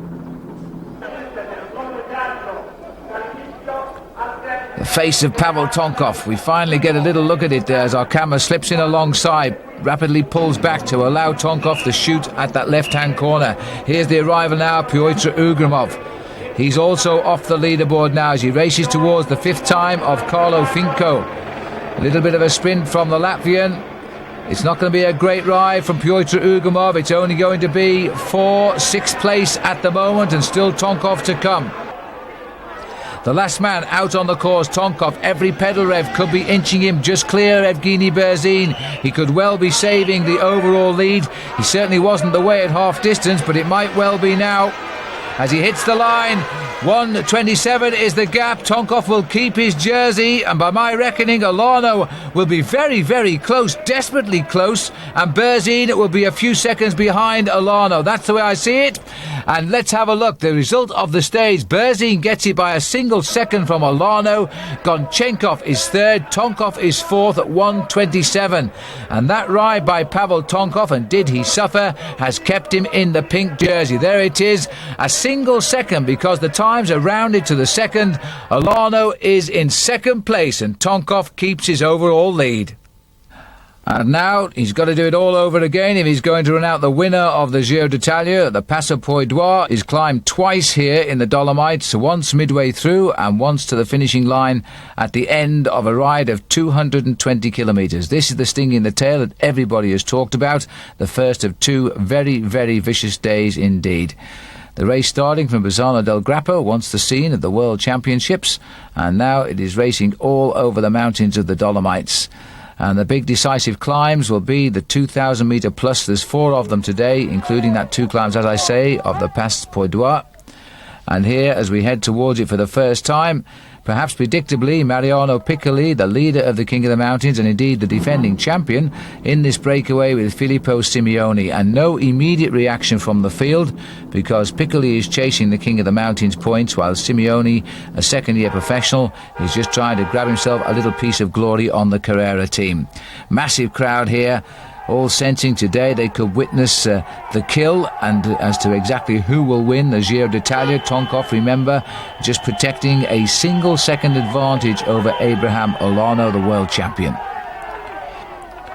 This is Rodolfo Massi here, who's trying to get across to Piccoli and Simeoni on the climb of the Poi d'Or under what is the kilometre banner, and it will certainly be that next time around. But this time it's just a kilometre for them to the summit, and then they go on, descend to the Marmolada, and then climb back over this pass to the finishing line. Still 68 kilometres to go. Piccoli has been a very strong and decisive leader in the King of the Mountains. He was a good winner last year, and now he looks set to gather enough points to be the winner this time around as well. Up to the summit of the climb, the clock gets ready. No reaction from Simeoni. He's going to allow Piccoli, who's made all of the running up the climb, to get the win, followed by himself. And now it looks as though Massey is hanging on to third place. He's clear of the field. And this is the remnants of the field, a very select group indeed. Gianni Bunyu, who lost so much time early on, sitting third wheel now, as the Paneria team have to do all of the work to try and keep the race in touch. They're more concerned with the content of that chase group, which does include Berzin and indeed Alano and Ugramov, so the danger men, the men most dangerous to Pavel Tonkov, are still alongside him. But one climb of the big pass is over. Now on the way down, and it looks as though Massey is going to make contact very shortly with the two leaders, Piccoli and Simeoni. Makes an interesting three-man breakaway, the combination which could survive here. Vladimir Belli of Paneria is such a strong teammate of Tonkov, setting the pace. Aina comes through in second place. He's a bit of a surprise in this race. Then comes the pink jersey by just 1 single second, Pavel Tonkov, and the man who's haunting him now right on his wheel there, Abraham Olano. An attack going up the inside there. Looks like the rider attacking is Brasiliat Fausto Dotti. A reaction coming, I think, from Beat Ziberg of Switzerland. They're on the lower slopes. And meanwhile, the three leaders together here now, assessing the situation. Working well together. Massey is having an inspired tour here. The stage win already. He's been a pro for 9 years, don't forget. Join the leaders on a day when he might feel that the infighting will all be reenacted behind, as Tonkov tries to contain Alano. Still heading towards the climb of the Marmolada. Long downhill run now before they only have to climb back up to the summit next time around. There'll be no more downhill. Here's a glance at the field, and I don't see any of the stars missing. Evgeny Berzin looking pretty relaxed. And he's just having a little chat with his teammate there, Bruno Kengialta, a strong man when you need him. But it looks as though this group has lost a little bit of its impetus here on the climb of the Marmolada, and in fact are being caught and drawn in very, very quickly indeed. There is Dotti, who was away, but he's now back at the head of the field. Number 33 there is Bietzieberg, so they've both been picked up. This is the advanced scout group, and this is the pink jersey group here. Ivan Gotti also here. And none of the real favourites missing from this select climbing group. You wouldn't get anything out of the face here of Pyotr Ugramov, who looks across at Abraham Olano, the champion of the road race. What a great title that was to win with a flat tyre, let's not forget. Miguel Indurain taking second place, and Spain at last getting a world road racing champion. But the field has caught up and is swelling all of the time now. Piccoli in that green jersey drops down a little bit. It looks as though we've got another attack here coming from Dotti. Just testing the water once again. It was his attack that really caused the crumbling of that breakaway of Piccoli, Simeoni and Massey. And they're not really ready to fight again yet, are they? Vladimir Belli setting the pace for Paneria. His job is simple today. Go as fast as you can for as long as you can, and then hope that Pavel Tonkov can keep his jersey. That 1 second margin is not much, is it? And this is Beat Zeeberg, who's again caught up with Dotti for the second time today, and this time he's not going to wait for him. He's sprinted straight past Fausto Dotti and left him, and he's gone out on a lone sortie here. Now this is a good move by the Carrera team, because remember, they have Enrico Zaina still in a high overall position in this league group, and now it's down to the others to chase Beat Zeeberg. Paneria, no immediate reaction. Here's Piccoli again trying to nibble away at the front, and again the pack are coming back onto him. So the King of the Mountains, all he wants is the points at the summit. He's quite happy to wait for the pack, but they're not letting him go this time. And this looks like a rather cracked Fausto Dotti. The legs have gone as he looks up the road and sees Bietzberg, who won the Grand Prix Frankfurt this year, his first big classic victory. in Germany. A very good climber, and if he gets away and settles in, he might well climb over the top of the Marmolada and then onto the Pordoi for the finish. But the breakaways have all been spread asunder now. Still Panaria remain in charge. Pavel Tonkov, who's always had a high finish in all of the tours he's ridden here. Now 27 years of age, been a professional for, this will be his 5th season. One of the stunning views here in the Dolomites of how they build these roads in Italy, I'll never know.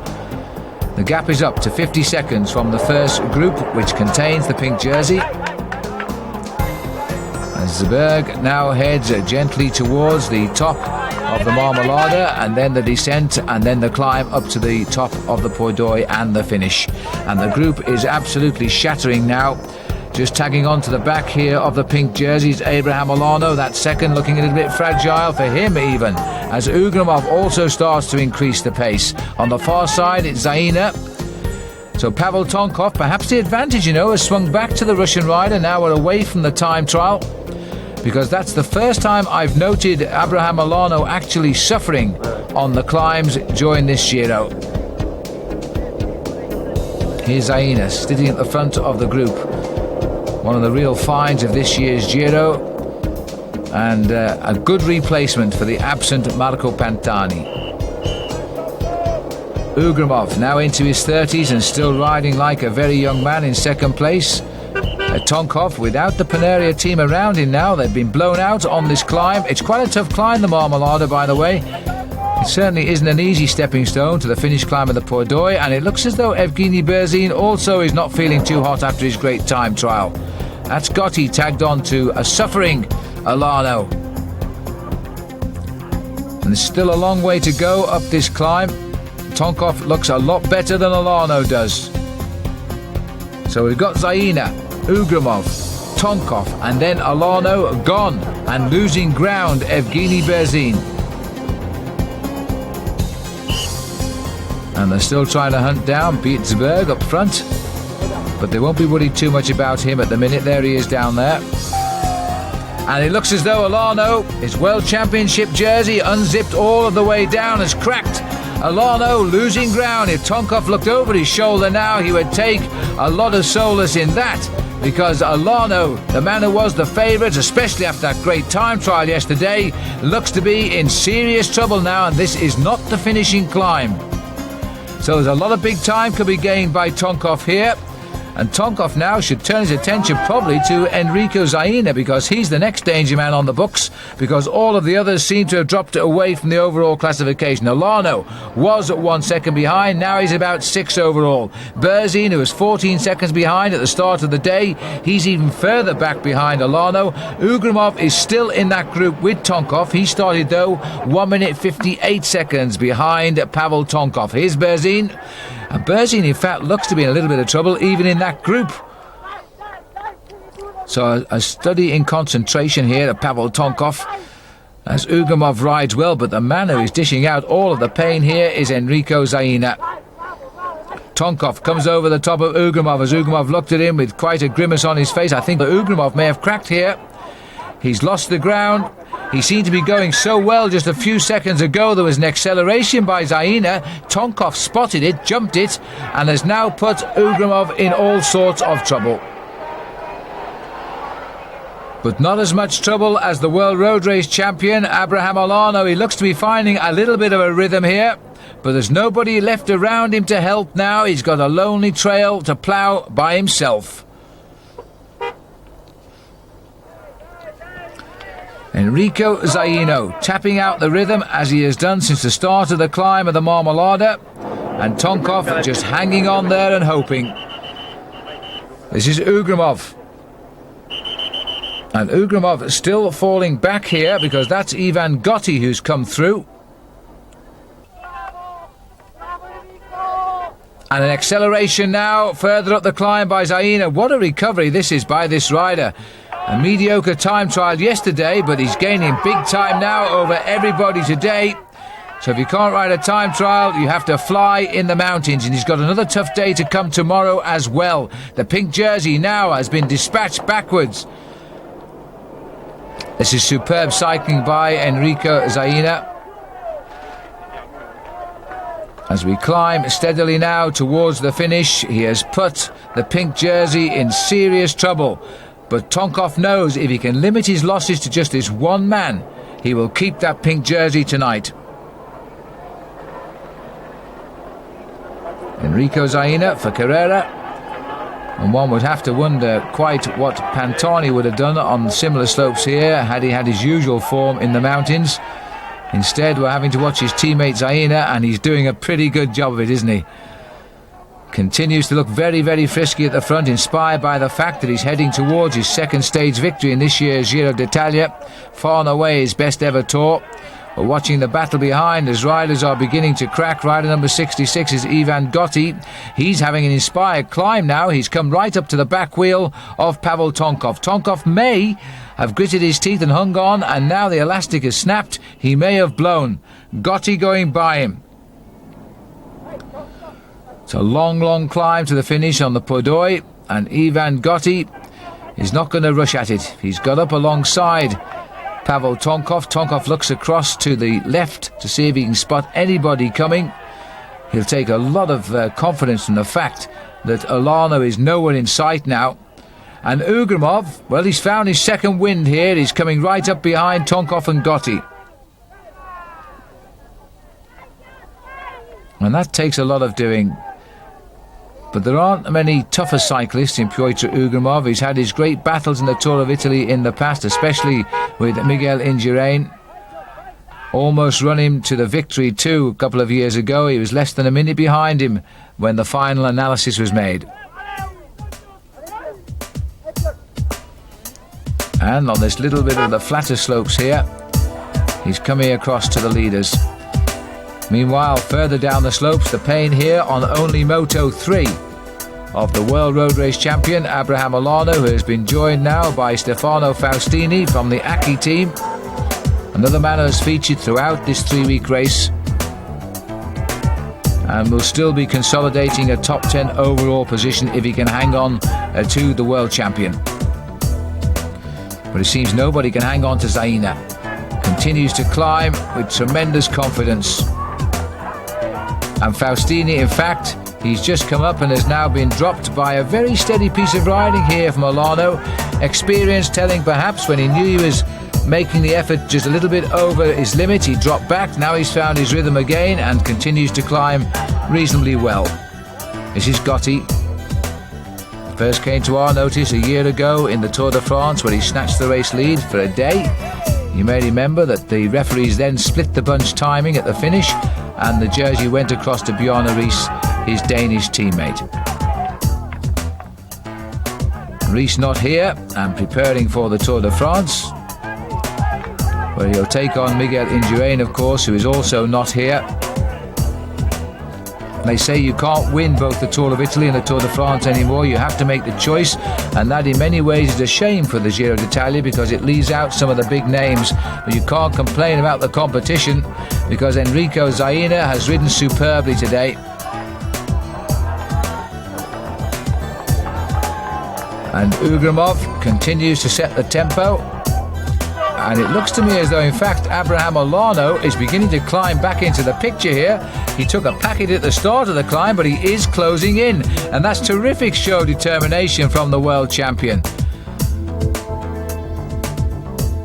Zaina is still climbing clearly to a stage victory. But look at this now. Olano has come back to the side of Pavel Tonkov. The 1 second gap once more exists. Tonkov is in all sorts of trouble here.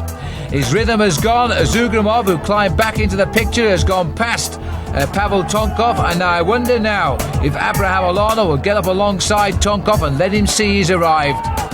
The Basque flag flying on the left of our picture, and they all wanted to catch a glimpse of Abraham Olano, and now he's going to kick and kick hard so Tonkov can't react. Tonkov is trying to react. He probably can only think of 1 second as he digs very, very deep indeed, but he's going to, if he does win the Tour of Italy now, he's going to be a true champion. He had to fight back in the time trial to save that jersey by a second, and now when things seemingly were going so well, he's having to fight back again to hang on to Abraham Olano. But it could well be that the pink jersey denied Olano yesterday by that 1 second will be his today. But first he's got to get rid of the pink jersey of Tonkov. But the acceleration by Olano is taking him back up to Ugrimov. Look at the face of Ugrimov here, just ahead of him, and he's seen him, Ivan Gotti. Well, this has been a tough climb up the Marmolada, but Zaina has been the man to go over the top in first place. We're now seeing the chase behind. Gotti has gone over, followed by Ugrimov. We're on the descent. And you're no sooner down than you're on the climb again, next time of the Podoi. And that will take them to the finish. What a vicious day this has been in the Dolomites. The whole 2 weeks of racing now proving to be just shadow boxing. The time trial opened up the gaps, or in the case of Olano and Tonkov, it didn't. And now it's a matter of opening up the gaps yet again here in the Dolomites. 20 kilometres to go. At least we've got a little bit of downhill first. Some 12 miles to the finish. Well, the depth that these professionals have gone to here to show their true depths of courage, because they've all taken a bad ride except this rider, Zaina, on the climb of the Marmolada, and they've all had to fight back. A real showdown indeed. And they've come back together. Gotti at the rear, followed in front of him by the Roslotto rider Ugrimov, then Tonkov of Panaria, and being led, of course, by the world champion Abraham Olano, heading into the town before we start the climb up to the finish. Olano looks a little bit more settled to me now.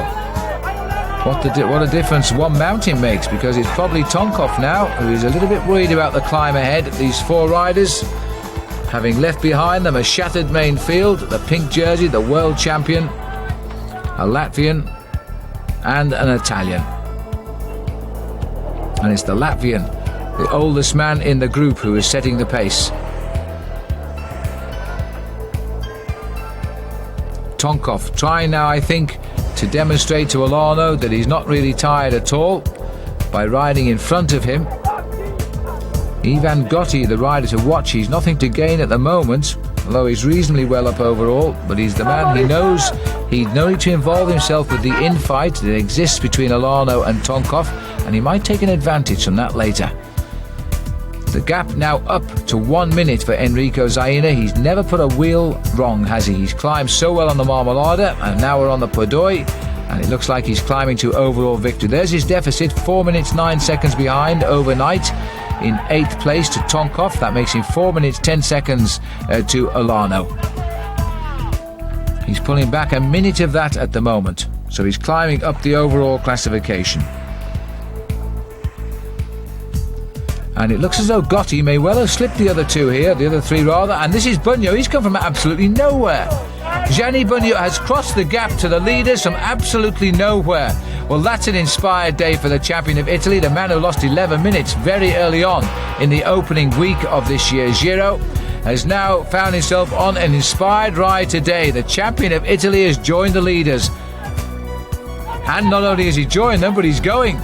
And I don't think there can be much of a reaction here, because they know he's so far behind overall. They're not going to chase him down and risk another rider jumping them when they do it. And so, well, having said that, in fact, Ugrimov has climbed back up to Bugno without really doing much about it. I think Bugno must have slowed down there. Ugrimov, Olano, Tonkov and Gianni Bugno takes fourth wheel. Gotti is the man who slipped them, and I don't know if Bugno will know about that, because he wasn't in that group when he came up to join Olano. And Gotti is closing in on Zaina. It's down to 49 seconds, but the gap over the others is opening up, and almost a minute and a half now the advantage for Zaina.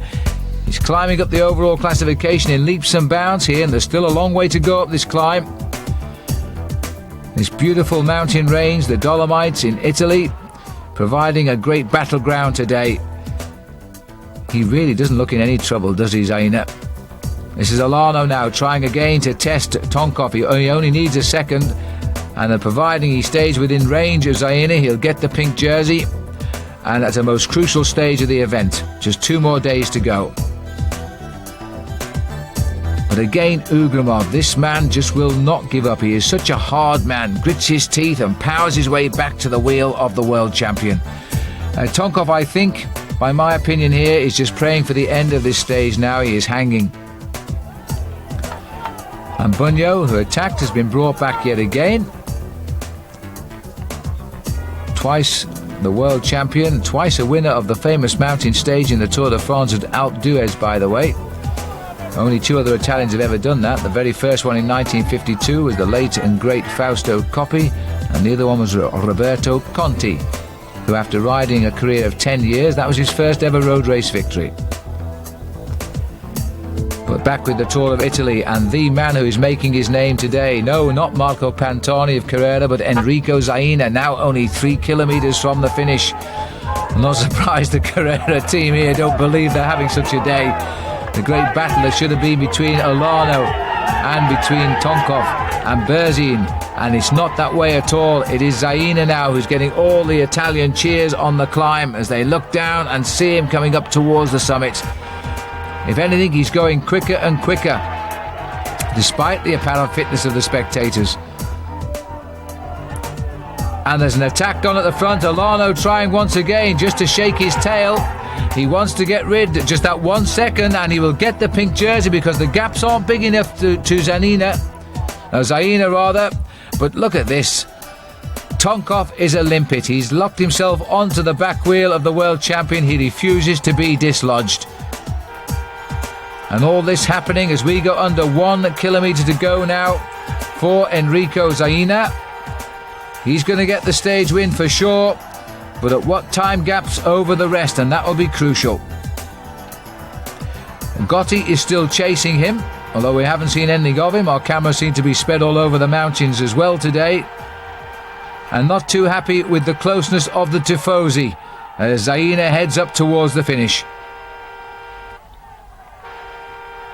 And they're just about jumping back here as he blasts his way through the tunnel, and this will be a first for Enrico Zaina, leading a stage of the Giro d'Italia up to a mountain top finish. And there's not much further to go now. He just makes sure, as all good pros do, that nobody is sneaking up. In this case it will be Ivan Gotti, but no sign of Gotti as Enrico Zaina of Carrera probably will dedicate the stage to Marco Pantani, the rider who should have been here, of course, and was kept out of the sport this season by that terrible crash when he was hit by a car at the end of last season in a race. And just look at this, over 7 hours today in the Dolomites, a massive day of mountain climbing, and the man who has been inspired throughout it, Enrico Zaina, gets his 2nd stage win of the Giro d'Italia. And the clock now will tell us shortly how long he's got to wait and how high he will climb over the others in this race. I don't think he'll do enough to climb over the actual leaders. Gotti comes in 47 seconds down. Still, we've got that crucial sprint. Remember, only 1 second between Olano and Tonkov. Tonkov has got to hang on to the wheel of Olano, and I'm not sure he can. As Bunyo gets third, there is a gap there, a very definite gap. Olano will take 4th place, and I think there's a second there. They'll give a second back to Tonkov, and if it goes to the same time, I think they'll award the pink jersey to Olano because of the better time trial. This is Evgeny Berzin. He is the big loser today, isn't he? 4.5 minutes and counting. He has conceded. His Giro d'Italia has gone out of the window. And this is the rider who caused the big time gaps, Enrico Zaina, the sweat clearly dripping off his face as he comes up to the line to get his 2nd stage win of this year's Giro d'Italia. There's the result. Gotti comes in at 47. Bunyo, Olano and Tonkov was given a time difference. He is given 2nd place overall, the same time as Abraham Olano. Zaina is up into 3rd place. What a race this is turning out to be. Denied yesterday the pink jersey, the world champion gets it today. And by the way, he was given the victory, or the lead rather, by 46 hundredths of a second. That was the official time gap. The final day in the Dolomites, the Saturday, the penultimate day of the race, the longest one as well. 250 kilometres now, taking the rise from Cavallese on a tour of the Dolomites, and there are some brutes here. 4 of them are topping the list of all of the climbers today. The race will finish down in Aprica, and there's a little rundown on the profile. The biggest of the climbs is the Passo di Gavia, but watch out for the Mortarolo, which is a brute of 13 kilometres. We join the race here on the Passo di Gava, and alone in the lead is the Colombian climber Hernan Buenahora, and he was the rider who took 10th place in the Tour de France last year. A gifted climber indeed, being chased all the way up here, Nelson Rodriguez, and the rider in yellow, Stefano Faustini. They're not too far behind Buenahora. They should get together on the descent, and there's a revitalised Gianni Bugno. While the Mappe boys pick up the newspapers, not to read of course, but to push up the jumpers, ready for the descent and that cold wind. Ugramov takes a little bit of reading material as well. The way down off the Gavia. Cautious descent this by the Colombian. Certainly not a man in a hurry. He's taken the King of the Mountains points, but Piccoli already well clear in that competition. There's Berzin, third in line of the group, the pink jersey of Abraham Olano, sitting off the back of this big group. The scenery today undoubtedly is stunning, but his concentration must not be relinquished at all, because on these descents, which are very, very dangerous in the Dolomites, as you can see, you have to keep your full wits about you. Buenahora still leading down here. Rodriguez sitting at the back, the little man who once beat Pyotr Ugramov in the Alps to a stage win in the Tour de France after sitting on Ugramov all the way to the line. He outsprinted him. Rodolfo Massi trapped in between this group and trying to get across, as he was the other day. And he might well get across, because the main field behind are concentrating on the in-house battle for the final destination of the Maglia Rosa. It should be decided today for the final ride into the finish tomorrow. There is Massi, 30 seconds down. The group containing Abraham Olano and Tonkov is at almost 2 minutes at the moment. And Massi back up now with the leaders, so we've got 4 of them: Buenahora, Faustini, Rodriguez and Massi. Well, any one of these rides, looks though Massi there is a little bit worn out after the chase. He's had one stage win and has put in some good rides in the mountains this last couple of days. Latched onto the back, with just 44 kilometres to go of this long stage, but now we're beginning the climb of the Mortarolo. This is without doubt the steepest climb in this year's Giro d'Italia, with slopes of 1 in 5, some 20% gradients. It goes up for 13 kilometres, and Ugramov is the first to start trying to break up this elite group. Ivan Gotti also setting the pace, Ugramov just behind him. Then Zaina, what can you say about him? He continues to look good. Pavel Tonkov, not the one in the pink jersey anymore, but the one in the pink of Paneria. And it looked to me as though Olano was in a bit of trouble at the back there, and he was. Abraham Olano has lost ground here, and we're only on the start of this long climb, and if Tonkov cares to look over his shoulder, he could hurt him more. It was the acceleration of Ivan Gotti that put him in trouble. This looks as though Rodriguez being picked up now by the group. Ugramov, Zaina, and Rodriguez making no effort at all to latch on the back. He's going to very shortly be passed then by Abraham Olano, who is losing ground rapidly. They're all coming back now. Massi is also coming back. So Faustini and Buenahora are still just in front. Olano climbs past Nelson Rodriguez, who has no more fight left in him. The same may not be said of the pink jersey. Equal on time with Tonkov, so now he's down into second place in this year's Giro. What a marvellous tailpiece this has been. Here are the other 2 attackers of the day, Buenahora and Faustini, being picked up now by a group inspired by the loss of Abraham Olano. And it was a long stare back there by Buenahora, and he was probably looking to see if the pink jersey was present, and he was certainly not. 27 seconds the gap now to Tonkov and Olano. That's enough to win this year's Giro for him. But he must watch out now for the resurgence of Zaina, who with a good ride today could well move up into the overall lead. There he is on the left of our picture. Ugramov has had an excellent race, always been in the action when it matters. Perhaps the final killer strength leaving him a little bit as he gets older. Tonkov, of course, the same can't be said of this man, who's now coming very much into his own, having had a love affair with the Giro d'Italia for a number of years. Gotti too, never having yet won a race as a professional, but he climbed up there into second place yesterday. He's going to be in at the kill again, it seems, today, as he starts the attacks once more. Gets rid of the breakaways who just came back to him. Tonkov certainly knows the wheel to follow. Jumped immediately into the strip sleeve here of Gotti. Gotti looks over his shoulder just to see if Tonkov wants to come through and do any work, and I don't think he can at the minute. What a nice feeling it must be, though, for Tonkov, knowing he is pulling away from Abraham Olano. The Spanish rider seems to have cracked wholesalely on the climb.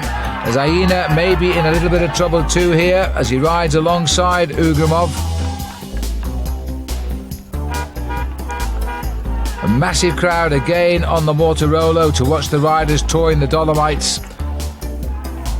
And this will probably be remembered as one of the hardest stages in recent years in the Giro d'Italia. Two riders in front. The man trying to recover the pink jersey he's held for a lot of this year's tour. Ivan Gotti trying to win a stage at last, having taken second place yesterday. Gotti turned pro back in 1991, by the way. 30 seconds, but more importantly, it's a minute 10 now. Between 1 minute 40 rather, between Tonkov and Gotti and Olano, and that's more than enough for the pink jersey to return to the shoulders of the Russian. Ivan Gotti content to ride at the front, and very often that's the way with climbers. And look at this, a salute to the crowd here from Tonkov. At least I think it was a salute, but he's certainly emphasising the fact that he is now clear of Abraham. I think he was waving at the Spanish supporters there to saying, I've dropped him and it's going to be my tour now, as they go over the top of the Mortirolo. Gotti wants the crowd out of his way so he can see the descent. 35 seconds pass by. Ugrimov comes over with Zaina. No sign yet of Abraham Olano. It's going to be over a minute, I think. The descent of the Mortirolo has begun. And what a great feeling it must be for Tonkov now in company with Ivan Gotti. Surely if he gets to the finish, Tonkov is not going to deny Gotti his first ever win as a pro bike rider. 2 minutes and 22 seconds. The cheers and the waves are a little bit meek there for the world champion Abraham Olano, because surely now he has lost the Giro d'Italia. And Gotti taking no chances on the descent as Tonkov gets control of the reins. Just on 50 kilometres an hour, around about 30 miles an hour for the way down. There's no real hills left in this year's Giro d'Italia now. It's a slightly uphill finish. The Gay-Wiz teammates, Berzin, the big loser again, almost 10 minutes down at the top of the Mortirolo for Berzin. So after yesterday's blowout, clearly today he's decided to call it quits. The pink jersey of Abraham Olano, well, he would have to take some extreme risk on the descent now, dangerous as they are, if he was going to put himself back in contention. But I really believe he knows now he's lost this year's Giro d'Italia. Second in the Tour of Spain. A high finish, but not the winning position, is going to have to be his lot this time around in the Tour of Italy. Back up with the two leaders, and still Gotti dangles off the back of Tonkov. They've got 47 seconds over the Zaina-Ugrimov tandem. So they're more or less locked at the same time gap. Gotti not clearly the careless descender of Tonkov, having to make up ground when the road permits. This is the other two behind at round about 47 seconds. And Zaina doing himself no disservice at all here by this another great escape, because he is going to continue his ascent up the overall classification. He's gaining time on Olano. Ugrimov is already behind him overall. He'll have to watch out for the escape of Gotti, but you know, realistically, Zaina could be looking at second place overall by the end of today. That's a tremendous performance by him. 2 great days in the mountains. Well, the gradient not too much to worry about now. And Tonkov, almost a smile on his face there, but the gap is coming down. It's only 30 seconds, Zaina Ugrimov, and that will confirm Zaina's ascent to possibly the runner-up slot overall. Off the mountains too for the pink jersey, but off his shoulders will come the Maglia Rosa. There's no doubt about that now. He's dangling some 2.5 minutes back. Tonkov, having made the running down the descent at 10 kilometres to go, quite happy once again to sit on the back wheel of Ivan Gotti. 27 years of age, Gotti, turned professional back in 1991. And young Olano, the rider who won so well the World Road Race Championship on an enormously difficult course in Duitama in Colombia, now finding he's been pushed into the back of the Giro d'Italia by an inspired climb, largely by Gotti, but certainly Tonkov had to really suffer to hold his wheel, and he did just that. The flotilla of team cars around the Maglia Rosa and world champion. Only 5 kilometres left to go now, and Tonkov knows with every turn of those pedal revs he is going to ride back into the pink jersey. Ivan Gotti is going to climb higher up the overall classification.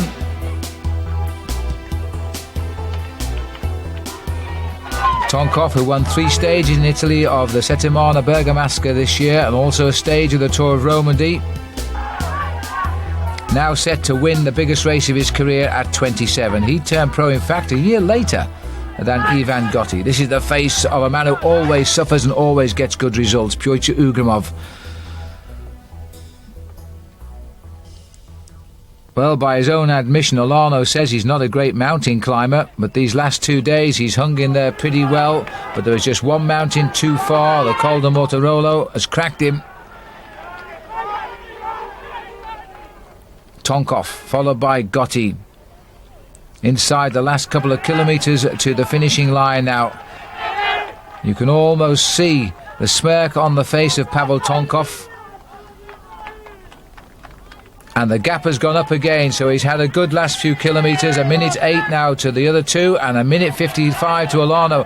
Olano himself is closing in, so he's not giving up at all. He's closing in, but it's not going to come soon enough to save that pink jersey. And tomorrow should be a formality for Tonkov if all goes according to plan on the road into Milan. Tonkov set now to become only the second Russian rider ever to win the Giro. Evgeny Berzin said before the start of this race that a Russian rider would win the event, but I think he was implying himself rather than Tonkov. And it's not to be. In fact, it's again with his teammate Ivan Gotti, who's had his day here today.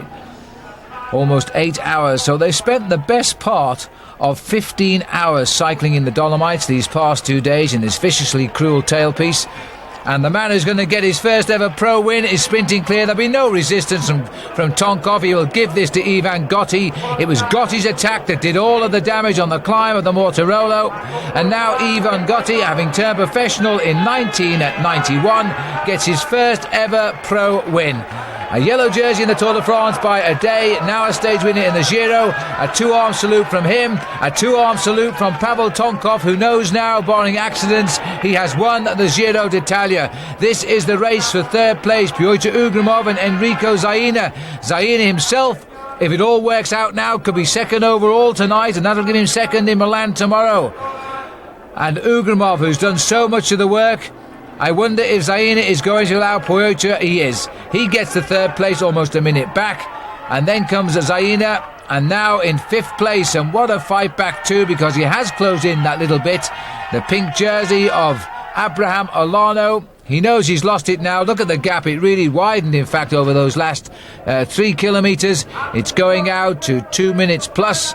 And almost 3 minutes now, so Abraham Olano has lost in a big way today in this second stage in the Dolomites, while Tonkov is watching as he crosses the line, 2:52 down and out of the top 2 certainly overall. And there we are, a no-handed ride here for Pavel Tonkov, straightens himself up for the victory.